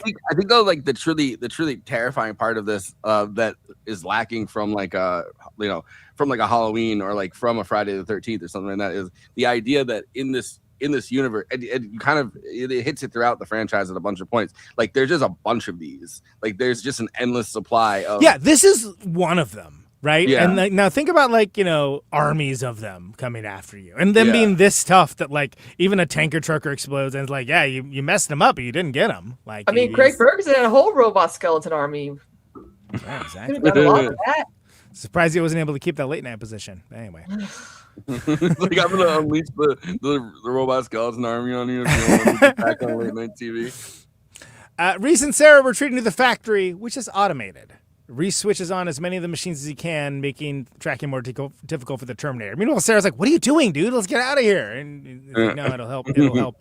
He has a good point. It'll help cover us because the perception of the Terminator will be easier for them to get away, right? They are finally cornered, and Reese places his last bomb in the endoskeleton of the Terminator, which explodes, scattering pieces of the cyborg. Sarah, nursing a severely injured leg, finds Reese, but he is dead. But he has accomplished his mission. Dun dun dun. Forrest, take us home. I really do. Yeah, I'll take you home. But I do really like. Yeah, you are the only one. I do really like the whole bit. Except for where, people like the idea of a female Terminator with expanding breasts, which is probably the only notable scene I like remember. the idea. I like the idea of the bombs that he's just throwing out of the car and he's throwing at the turn. Like he just has a supply of bombs, and I love that he's just like yeah. And then Just one of them toss them out, explodes. yeah. Like one of them explodes. Huh? Well, it's because it's guerrilla warfare, right? So of course he knows Yeah. how to do that because that's the kind of warfare they have to gauge against these unstoppable killing machines that are. I mean, we see in one of the flashbacks, flash forwards that that one resistance member is like throwing a bomb or something. It just gets zapped by a 100 kill and it's just gone. It's disintegrated. Mm-hmm. Like that's the level of what they're dealing with. I mean, we're talking about classic resistance fighting. The colonial army versus the Native Americans. The Fidel Castro strategy. The brave fighters of the Mujahideen. It's all the same principle. The brave fighters of the Mujahideen and the mechanated ones. Yeah. Sure. Sarah Connor is suddenly attacked by the top half of the Terminator skeleton. He desperately crawls away, finally luring the Terminator into a giant hydraulic press. Okay, stop real quick here. So mentioning earlier about, I didn't actually know it about the first model being like so heavy that they had to move them independently. But I love that one can only imagine that led to why don't we just have the front? We can move the top half. Why don't we have the top half come after? Like that being a plot conceit. I feel like that's been copied in so many movies now. So many things, and I think that's one of those things that we take for granted now. It's like, oh, the monsters still come even after. An average human being would be long dead. The monster's still coming after them. And it's literally just like, no, this thing will never stop. It will never stop trying to accomplish its mission, which is killing her. And I think that's so important to understanding this franchise and its influence on filmmaking specifically and especially the genre. Mergen Lake and Palmer's 1973 song "Karn Evil 9" warned of AI and used an H.R. Geiger illustration for the album cover. Same artist who just designed the aliens from the franchise that Cameron later directed. That's right. Giger, famously very horny artist, by the way. Everything was like penises and badges, but and once you say that, when we did Aliens, we looked at that, or when we did Alien, we looked at the concept art and all that. Yeah, and then we also do Giger. Yeah, that's right. Yeah, I mean, these ideas were not unheard of. I mean, certainly Philip K. Dick has at least 4 books about this, but they are not mainstream ideas. So this is like the mainstream beyond even Blade Runner, which I personally love. I mean, Blade Runner was for the nerds. That was for the punk rockers. That was for the new wavers. That was for the countercultural people. And jeez. But this was huge. This was like a surprise hit. This was the obsession of its day. This is a hit that nobody expected to be a hit. Everyone thought it was gonna be at least a genre picture. It'll play in the in the grindhouse theaters, and everyone's gonna forget about it next year. Yeah. Okay, so she desperately crawls away, finally luring the Terminator to a giant hydraulic press. She traps it there, and as it mindlessly tries to break her neck, pushes the button, activating the press. The Terminator is crushed until its glowing eye fades. Again, how often have we seen that? Right? Yeah. I mean, like, it's like that is. The light has to leave for it to finally just, Oh, I guess. In terms of like influences for that as well, 2001: A Space Odyssey and Hell 9000. Those hard to say. Hell 9000. Yeah, that's the name of my That's the name of my monolithic looking what do you call it? Drive that I have on my computer. It's called HAL 9000. I have a little image of like is there one LED on it? But like I feel like maybe that's an influence for the actual Terminator Eye, but the whole Terminator Eye thing has been copied by so many. Right. And again, it's to be clear, it's not like this is the first ever movie of the malevolent artificial intelligence or what have you. But in this capacity of the mixed with the unstoppable killer horror movie trope. Like, which is something I was literally just thinking about the red eye part of it. Absolutely, yeah. But it's. I mean, it's important to note it. Like, it's. I think, like this week and next week are going to be such different conversations, right? Because it's culturally where like the world was before the Terminator came out and afterwards. I mean, after the Terminator, you have Predator, you have RoboCop, you have all of these like. Instances of these same principles, but it just didn't exist in this way. And if it did, it was total genre fare. And like people can like redact they can revise history and say that like folks know about it. No, they didn't. Not on a mainstream level. Yeah. I believe T1 was one of the most successful indie movies of all time. Yeah, I mean, it made like 10 times its budget back or something. 7-8 million. Yeah, it's crazy. Like and again, people thought this is some genre picture, like. So. It's interesting that it's like a multi-genre picture too.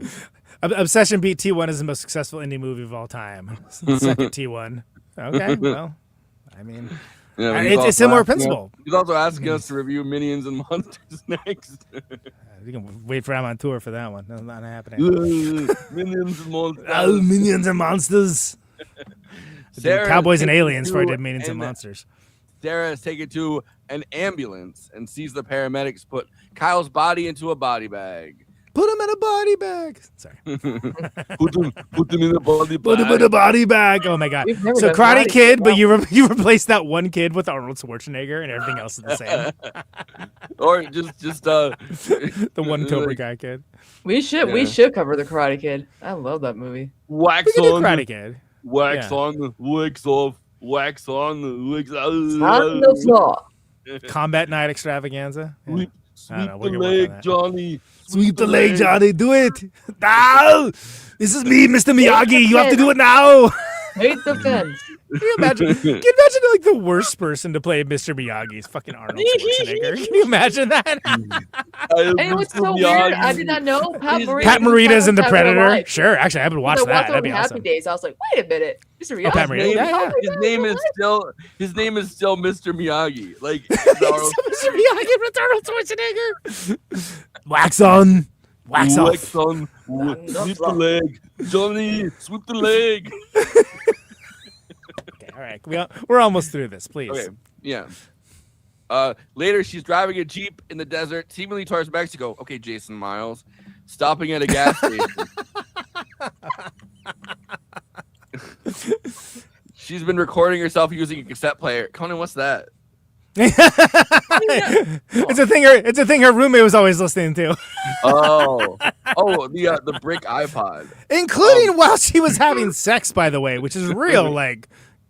chaos gremlin behavior. Okay. But all right, whatever. I would hate on it, but you listen to what her boyfriend's phone call sounded like. Like, can you imagine what his sex noises are like? You're gonna try to tune that out as best you can. Yeah. One of the questions she poses is whether or not she should tell John about Reese being his father, and if that will affect his decision to send the warrior back in time and meet and save Sarah. learn T2, it absolutely does not change his Yeah. mind at all. He's But like, but talking about is a classic, it's known as a bootstrap paradox. yeah. This is introducing very heady conceits about quantum mechanics and quantum physics and time travel into a movie about a killer cyborg. But casual loop. It's very funny that like some of the most profound ones are left for the last 30 seconds. Yeah, it's just like we're just gonna drop these in here while she's getting gas. Okay, that's Here's some thoughts I had while high. I mean, look, you're not that far off the base. While the Jeep's tank is filled, a young boy takes her picture with a Polaroid camera. It's the same picture Reese admires in Sarah's dream of his future. She and the boy bargain over the price, and she buys it. I like that he's like, "Please, my dad's gonna beat me if you don't give me $5." And she's like, "I'll give you $4." Four. Yeah. He's like, "See, senor, yay!" Yeah, exactly. I'm only gonna get. I don't think your dad really was gonna beat you, kid. Yeah. The boy says that the storm is coming in Spanish, something in Spanish, and she asks the gas station owner what he said. The gas station owner tells her that the storm is coming. The storm is coming in Spanish. Sarah sees the storm approaching and says that she knows. She drives says the off storm of the century and drives away. Yeah. Drives into an unknown future. Well, the future's always unknown. Yeah. Well, yeah, but that goes to the. So there's more the heady concepts. We'll talk about next week, right? Is the predetermination? There were sequels and only one sequel. Yeah, just the one. I think they wouldn't dare do more than that. Why would they do that? What are those? What if it's just T2 and the Sarah Connor Chronicles? What about that? Like T1 never existed? No. Like they did T1 and they did T2, but then they had the TV show. Yeah. Like I thought the TV show's pretty good. I thought honestly better than the third. I remember they were promoting it everywhere. Wait, there was a third one? Yeah, if Wait, there did had it go in been one. 2003? I remember that was a big deal. Yeah. And I remember also being like, don't make a sequel of that. Of course they would love to. That is the plot for the Terminator. Exactly. Future's so bright, you gotta wear shades. This once again brought to you by big sunglasses. This picture. So there you go. Terminator. Peter's never told me his parents are gonna hurt him if I don't give him money. Yeah, I know, right? I ain't got it. That's why. Yeah, That's exactly. why whenever somebody, I'll give homeless. Please, people senor. money. Like if a homeless person asks me for money and I have money, like I'll give. But sometimes when people ask me for money, I'm like, I just got a card. Yeah. And I've been waiting for the day that someone's like, well, I got Stripe. Or like a Square. Like I know, right? Yeah. Venmo, Zelle. I used to work in Berkeley, California. Making minimum wage at the record store, and I would get spare change by like no less than 20 to 30 people, like on Telegraph Avenue and on Shattuck Avenue, both. Which is like, dude, you're making more money than I am. Like I guarantee. I wonder if your Berkeley, working your Berkeley experience intersected with Eileen's teaching at Berkeley. I know that's an interesting question. Probably did, frankly. I mean, I don't know if it was working at the record store, but I certainly was out and about. Her time at Berkeley intersected with John Dolan, aka Gary Brescher, aka like the guy that does Radio Warner with Mark Ames. Okay. So like they're really close friends. I know it did with Ian. I think Ian knows her through like DSA and stuff. Ian Miller, friend of the show, Colin City Ian. I know that. Yeah. But it's I don't know. But what I do know is that Letterboxd is a film site for film lovers talk out within to each other about films they love, maybe the films that they didn't love, maybe the films that they are just remarking about how.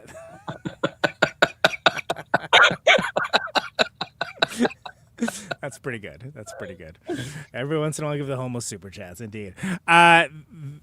Just how strong the look is from Arnie's The Terminator, and how eclectic that happens to be.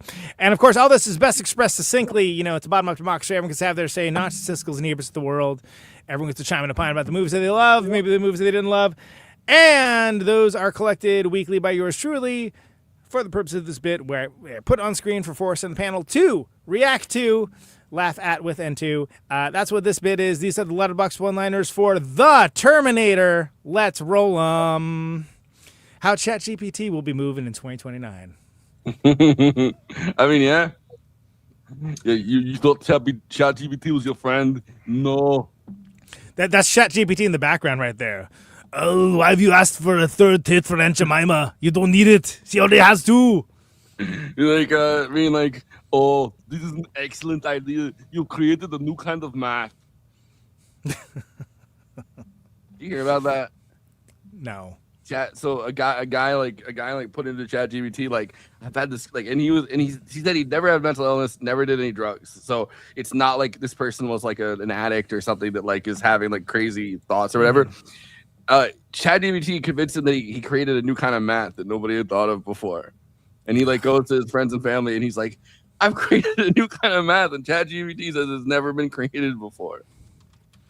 You've created a new kind of math. Exactly. Created a new kind of math. ChatGPT. Absolutely. Hold on a second. Let me. Okay, there we go. First ever hydraulic press ASMR video. Yeah.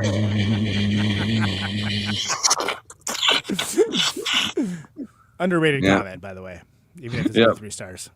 Hey, you know what? That's what we're here for. I agree. Yeah. So what's your take? Real talk. How bad does Kyle smell when he and Sarah have sex? Dude hasn't showered in negative 40 years. Yo, what happens though if you go through time like that? Like, you know, you're doing basically like the Star Trek kind of like, you know, you're popping up in a different spot, but you're doing it through time. Like, do you think your body responds to it by being like, oh man, that smells so rank? Yeah, it's an interesting question. No one's ever talked the smell of it all, right? By the way, that's Anna Gould. That's Anna Gould. She's Kev's partner in the Laurie Strode Trap House podcast. She came to our show in Boston, so I got to meet her in person, and that was great. Maybe that's my idea for like a smell. You know, remember they did Smellorama? Yeah. You have, like, so get this, it's the Terminator, but everyone smells him coming. It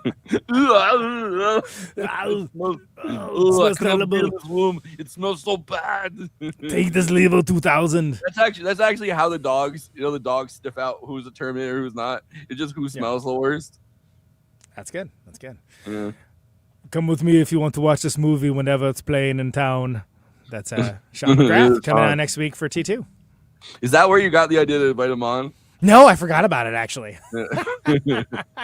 Come with me if you want to watch this movie whenever it's in town.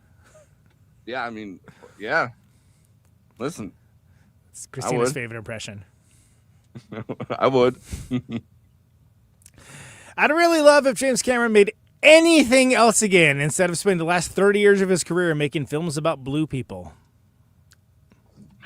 I love when he had Tobias from Arrested Development in his Avatar movie. He blew himself, you know. No, I actually saw the Blue Man Group live one time as like a kid. I know a guy who plays in the band for the Blue Man Group. Yeah. Alan from Shiner. Yeah, we've talked about this. We have talked about it. Yeah, it's been 5 years. I guess there's not very much. We've talked about everything. It's over. We already said it's over because he didn't like our Arnie impersonation. So, really half-assed 7th generation copy of a copy Arnie impersonation. Look, anyone who lived in California when he was governor gets a pass to goof on that guy as long as they want. Sorry, that's the law. Contains the most necessary sex scene in all of media. Yeah, what? I mean, literally, like the Jesus Christ of the future will not be born unless they have sex. So if all Zoomers are like, "Oh, is that a necessary sex scene?" Yes, it is. Yes, it is. It's necessary to the fate of humanity. Now, is it necessary to show her? No, is it necessary to show Ginger having sex with her headphones on? Not maybe really. less so. Yeah, not necessarily. Not necessarily. It's a less necessary scene. But I mean, it does give you the same vibe as like any slasher film where it's like, oh, they're having sex and then the killer shows up. Yeah, there's got to be like one unnecessary sex scene so they can get killed, right? That's what happens. Oh, if you have sex, you'll die. Gus for the raid. Thank you very much, Gus. Hell yeah, Gus. For a big scary robot, he sure has an impeccable fashion sense. There's no way these 3 guys' clothes fit him. Lol. Yeah, imagine being like the Arnold thing, and he goes up to like any of those people. They're all so like they all have such different like I don't know. They're all different sizes and stuff, and he's like, "Give me your clothes." No. He's like trying them on. He's like, oh no, these are too small for me. You give me your clothes. I'm going You to know put what's together an funny? entirely new look.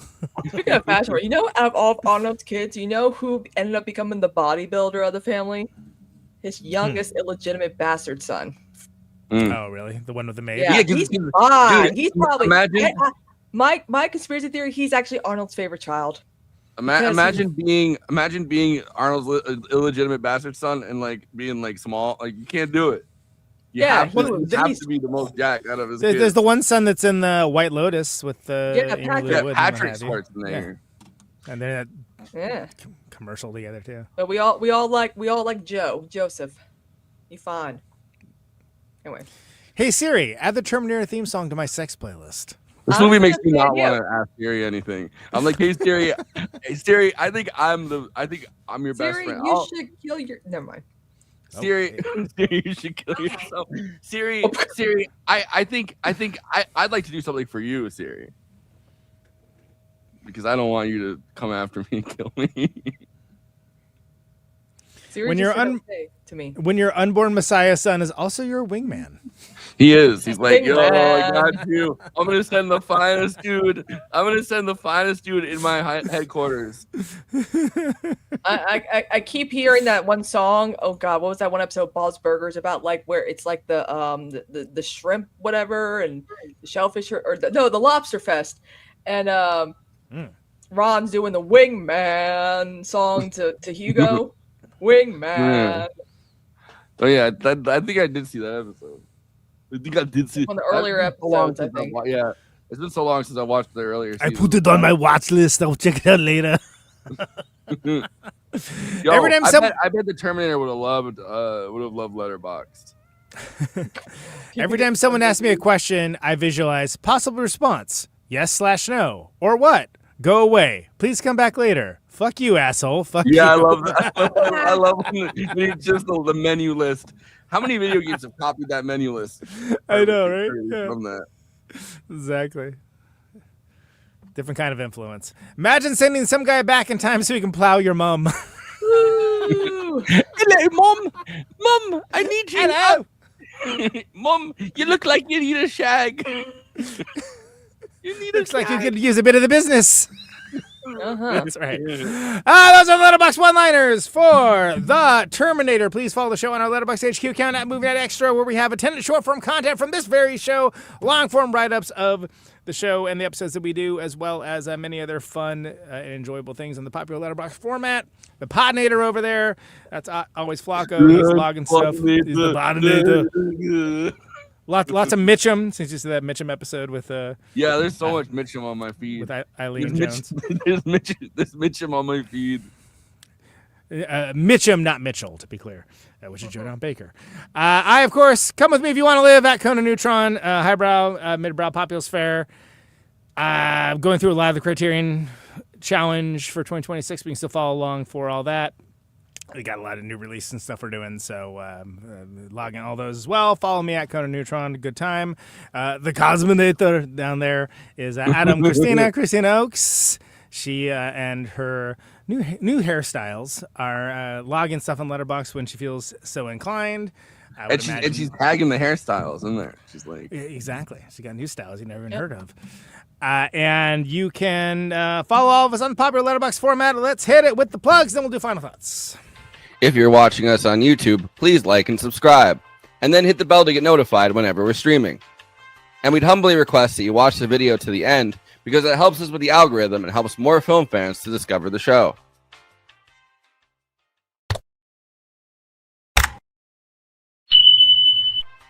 We're also monetized. If you want to get your chat questions definitely read on stream, you can always send us a super chat, which will help us keep the show going. Every cent helps. If you're watching on Twitch, you can gift us a free sub on Amazon Prime with your Prime membership, but getting subs on Twitch is always appreciated, and it helps to follow us on there as well. We also have an audio feed, which is available wherever you download podcasts, if you prefer to listen to podcasts rather than watch the stream. That's updated usually the same day we stream, but watching on YouTube and Twitch is the best way to get the show first, live as it happens. If you want to support us with a monthly donation and get access to all of our after parties forever, which go patron only after we do them, you can become a patron at patreon.com/movie night extra. Link is in the description for that. It really helps us keep the show going since we do have some expenses to make this happen. We also have a Discord community. Link is in the description for that. We sometimes watch movies we cover on there. We get into conversations about everything from film to TV shows to related podcasts. We even have a Discord channel for memes. It's really fun on there. You can find us on all the social media platforms: Facebook, Instagram, Blue Sky, Twitter, and Threads. You connect with us on all of those. Talk to us. We'd love to hear from you. Lastly, we recently made a TikTok at Movie Night Extra where we're putting up short form clips from the episodes. Okay, passing this to Conan so he can tell you about his music and this week's Protonic Reversal. Conan, who's on Protonic this week? That's right. So the Kira Rossler episode is up and in everyone's feeds. Of course, who's also a guest on this very show, talking about Project Hail Mary not that long ago, talking about her new record. She said Bandcamp listen party for that. Protonic Reversal, of course, Thursdays, 8 Eastern, 7 Central, 6 Mountain, 5 Pacific, streaming live on YouTube and Twitch, podcasted later everywhere.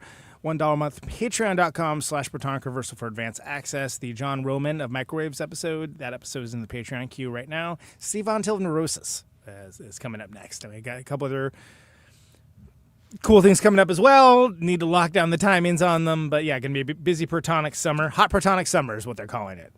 Get it? Atoms, hot, heat. Hot Protonic summers. Oh, it's not cold fusion. What are you talking about? You can find Conan Neutron Secret Friends, of course, back from tour. NeutronFriends.bandcamp.com to pick up leftover shirts, shopping bags, T-shirts, so on and so on. We have a new design or two coming in the next few weeks. August, San Francisco, Sacramento, Eureka, and Humboldt County, Portland, and Seattle with the Null. And then we have we have Milwaukee, Chicago, Madison, and Minneapolis, September 10th through 13th, and September 4th and 5th in Los Angeles in California as well. So that's what we got set up for right now. There's going to be more stuff happening this fall. But yeah, follow neutronfriends.com, neutronfriends.bandcamp.com for all of that. I, of course, am going to be on with Eileen Jones very soon for the next Film Suck, talking about the movies of Howard Hawks. So rewatching Rio Bravo, Gentlemen Prefer Blondes, so on and so on. We're kind of covering this whole thing. Guy that made really great hangout dramas that were super influential to John Carpenter and Quentin Tarantino, but also great screwball comedies as well. Mm-hmm. Yeah, get you a man that can do both. Watching El Dorado for the episode I did with her. Yeah. Yeah. Howard Hawks did El Dorado as well. So tune in to Film Suck. Just remade Rio Bravo. And it really is, yeah. They're both Lee Brackett, who would later go on to do the first draft for Empire Strikes Back. She wrote both of them. Absolutely. Lucas, another one, is a big Howard Hawks fan as well. I think I said only angels have X-wings. It was one of my capsule reviews for that movie. Please the hell out of 5 people, but everyone's like, huh? She was during. I mean, we talked about this when we did Empire Strikes Back, so it's not new to you guys. But she was dying of cancer when they did the she did the Empire Strikes Back at the beginning of that, and she ended up getting the screenwriter credit and then getting to have health insurance based on that. Which is, it's worth noting as we go into hot blockbuster summer yet again. We're doing the Nolan Batmans in August, but we did Star Wars. We've done Lord of the Rings in previous years. So go back in the archives. We sometimes are so forward facing with whatever we're doing at this moment in time. It's hard to forget. Yeah, we almost always forget to promote stuff that we have done. Yeah, we have done quite a bit, and some of those are super cool. And we covered the only Star Wars that matter, from my opinion, last year. And it's not sending the clones, I'll tell you that much. Christina, sending the clones. What do you got? I've just been streaming. I've been on a roll, getting lots of subscriptions and tips and stuff like that. I finally am at ease with my life. It's great. Just streaming, did my show, went over a very horrific event that happened in Aiken, in my town. A poor little 4-year-old black girl was murdered by her parents after they filed a false police report for being missing. It's made national news. They still haven't found her body. So, and then of course, talk about the Grand Platinum thing. But of course, Forrest and I got our absurdity space, which we'll have absolutely nothing to talk about tomorrow. Not like how Joel Syed is kicking Haley Stevenson's ass in this debate. Or how Mitch McConnell's ostensibly brain dead, but still somehow keeping people from they don't want Thomas his Massie enemies out of political power. It's Yeah, really exactly. talk about commitment to the bit, man. It's kind of astounding. Yeah. Weekend at Mitch's. Also, Yeah, it's right. but Yeah, exactly. also Wednesday after Absurdity Space, I'm gonna hang out with Josh to discuss Michael Jackson's Moonwalker, starring Joe Pesci before Goodfellas. We'll give him as much shit as he's giving us throughout this chat. People Yeah, harass I artists, man. suggested It's like, Ghost because Jesus I feel like Christ. that's the superior short film, but whatever, no Stan Winston, whatever, it's fine. I don't mind Moonwalker because he doesn't lean. Also, I forgot Sean Lennon was in that before he went anti-woke. Oh yeah, Sean Lennon. Lennon is in Moonwalker, yeah. The not as talented son. The Son, yeah, Julian's the more talented Lennon son. Yeah. Well, I mean, also Shadow Saturdays. Imagine not being talented after they wrote like "Hey Jude" about you, and you end up having like no talent. That would suck. So I'm glad that he had some. Thank God Julian has the talent. They're not like, "Hey Sean, don't make it bad." But Shadow Saturdays are back. People are happy. People are locked in. People are like, "Damn, this shit's good, Kristina." I'm like, "You're welcome." And so we're at a point where Barnabas has Maggie, brainwashing her, torturing her to be just like Josette, his lost love. And Shot remake of Dark Shadows with Arnold Schwarzenegger as Barnabas. Oh my God, no! Please don't I do am that. Barnabas. He died in England anyway. And also too, I upgraded my internet, so gaming is back. I've been doing a lot of Sims 4, custom. Gaming is back on the menu, shopping. boy. Everything's on a paywall. Guess what's back? Back again. Gaming's back. Tell a friend. The gaming frogs who love it, who are in, come to me. I will game.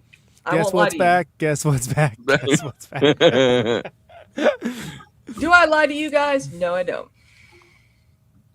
All right. Well, just to plug it, we're doing our after party after this. 5-year anniversary, half a decade. 5-year anniversary. Half a decade. Oh, and then after the after party, I'm streaming overnight. So yay! Wow, that sounds exhausting. Streaming overnight. Oh, so much. Hey man, you can't help that. When does she sleep? I don't understand how she does it. I don't know how she's gonna sleep between now and doing our show at 6 p.m. I guess in the afternoon. But I guess you have to tune in to find out. Yeah. Starting Kristina, I want to hear those final thoughts. Listen, this is a cultural staple. Phenomenal James Cameron film. You cannot believe he wasn't even like 30 when he made some of these films. Like it's mind-boggling. He was like 29 when he made this movie. Yeah, it was the second movie. It was the second full-length movie. For all the people who say young directors can't direct films, excuse me, John Singleton, James Cameron, Orson Welles, come on now. This is classic James Cameron for me. People forget that before Titanic he did sci-fi stuff and like a lot of it, not even like a passing thing. Like it was, what is the Abyss is space exploration but underwater. Exactly. To put it clearly. I mean, he did the whole thing, and it's and of course, this is very one note Arnold, but like it works. Obviously, this is they make good use of him. He's not giving soliloquies, Yeah. By the way, after party still be on your Patreon. It'll be on Christina's Twitch. It'll be on the it'll be on my Twitch too. So you just have to hang It'll around. be in the phone book. You have to look it up and call the number. Chat for like 10 minutes or so, and then we'll come back. We'll be back for more.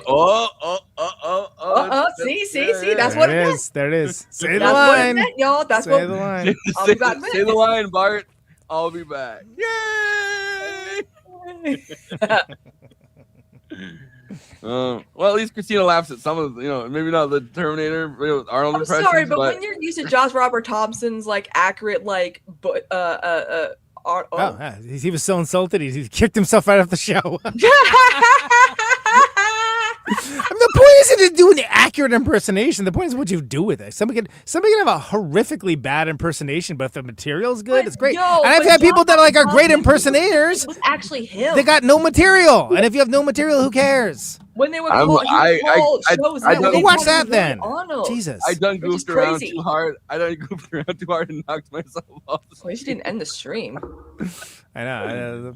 That's what happened at first. Like, what happened? But I didn't like it just as you denigrated that. I want to let's hear those final thoughts. Wait. Let's hit him with the Oh yeah, there we go. Yeah, I forgot about this bit. Yeah, groundbreaking cross of horror and sci-fi. So internalized culturally, it's almost underrated. And I think the use of screens and miniatures is brilliant for a budget this small. It's a chilling sci-fi film and an elevated thriller. As mentioned, Harlan Ellison, Soldier of Tomorrow, owed a little money from this, but this is ground zero for dystopian sci-fi in the 80s. It takes the promise of Blade Runner and gives a unique and updated action-style perspective. One of the most popular examples of a casual loop, Bootstrap Paradox, and that works here, and the sequel becomes... and then after that, it quickly becomes an inscrutable mess. Iconic role for Schwarzenegger as well. For most people, it's most notable for being an amazing film that has a much more impressive and better sequel, which is what we're talking about next week. It's Terminator 2, Judgment Night. I am kind of jealous that Judgment Night. No, nothing. Nobody. Okay, thank you. Judgment Day is them. Okay. Yeah, I get it. But I was gonna say I was kind of jealous that that Sean's seeing it at the actual scene of the Metrograph. Yeah, I did not see Terminator 2 in the theater. Which is crazy because it feels like absolutely one that I should have seen, but for whatever reason I didn't. I did see it like the second it came out on home video though, which was casual loop. That's true. That's what they call it. My chat is very sassy right now. All right. Wow. Yeah. So, but Terminator 2, Judgment Day, not Judgment Night. That's a different movie. And then we're doing double episodes because we're gonna do Backrooms with Renee Bruin. Yeah, coming back. It's been forever since it's been on. Just running down the month, right? We're going to do Terminator 2, Backrooms, and then we're doing the Odyssey, and then we're doing Titanic, baby. So we have a stacked month. Yeah. So join us. Titanic, which again, anyone who's an alert listener of the show, Conan's a big fan. I've never seen it. Yeah, I've never seen it. He's never had the experience owning the two VHSs where the VHS 1. I believe you will get your headline after all, Mr. Esme, and then you put in Frogman. VHS Let's 2 keep it casual. And all right, slap Rose. It's a causal loop. Anyway, we're gonna watch that in the Discord, and I'm gonna be off camera crying at the end because I always cry at the end.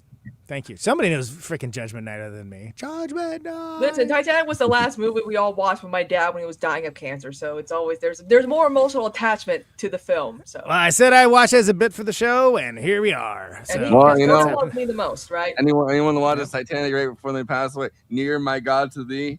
I mean, I guess that's literally what happened. That's actually what happened. Yeah. All right. That before that just appeared out of nowhere. We have 5 years old. 5 years old podcast. This podcast is in kindergarten now. Yeah, still can't keep it to 2 hours. Still talk over each other all the time. Great.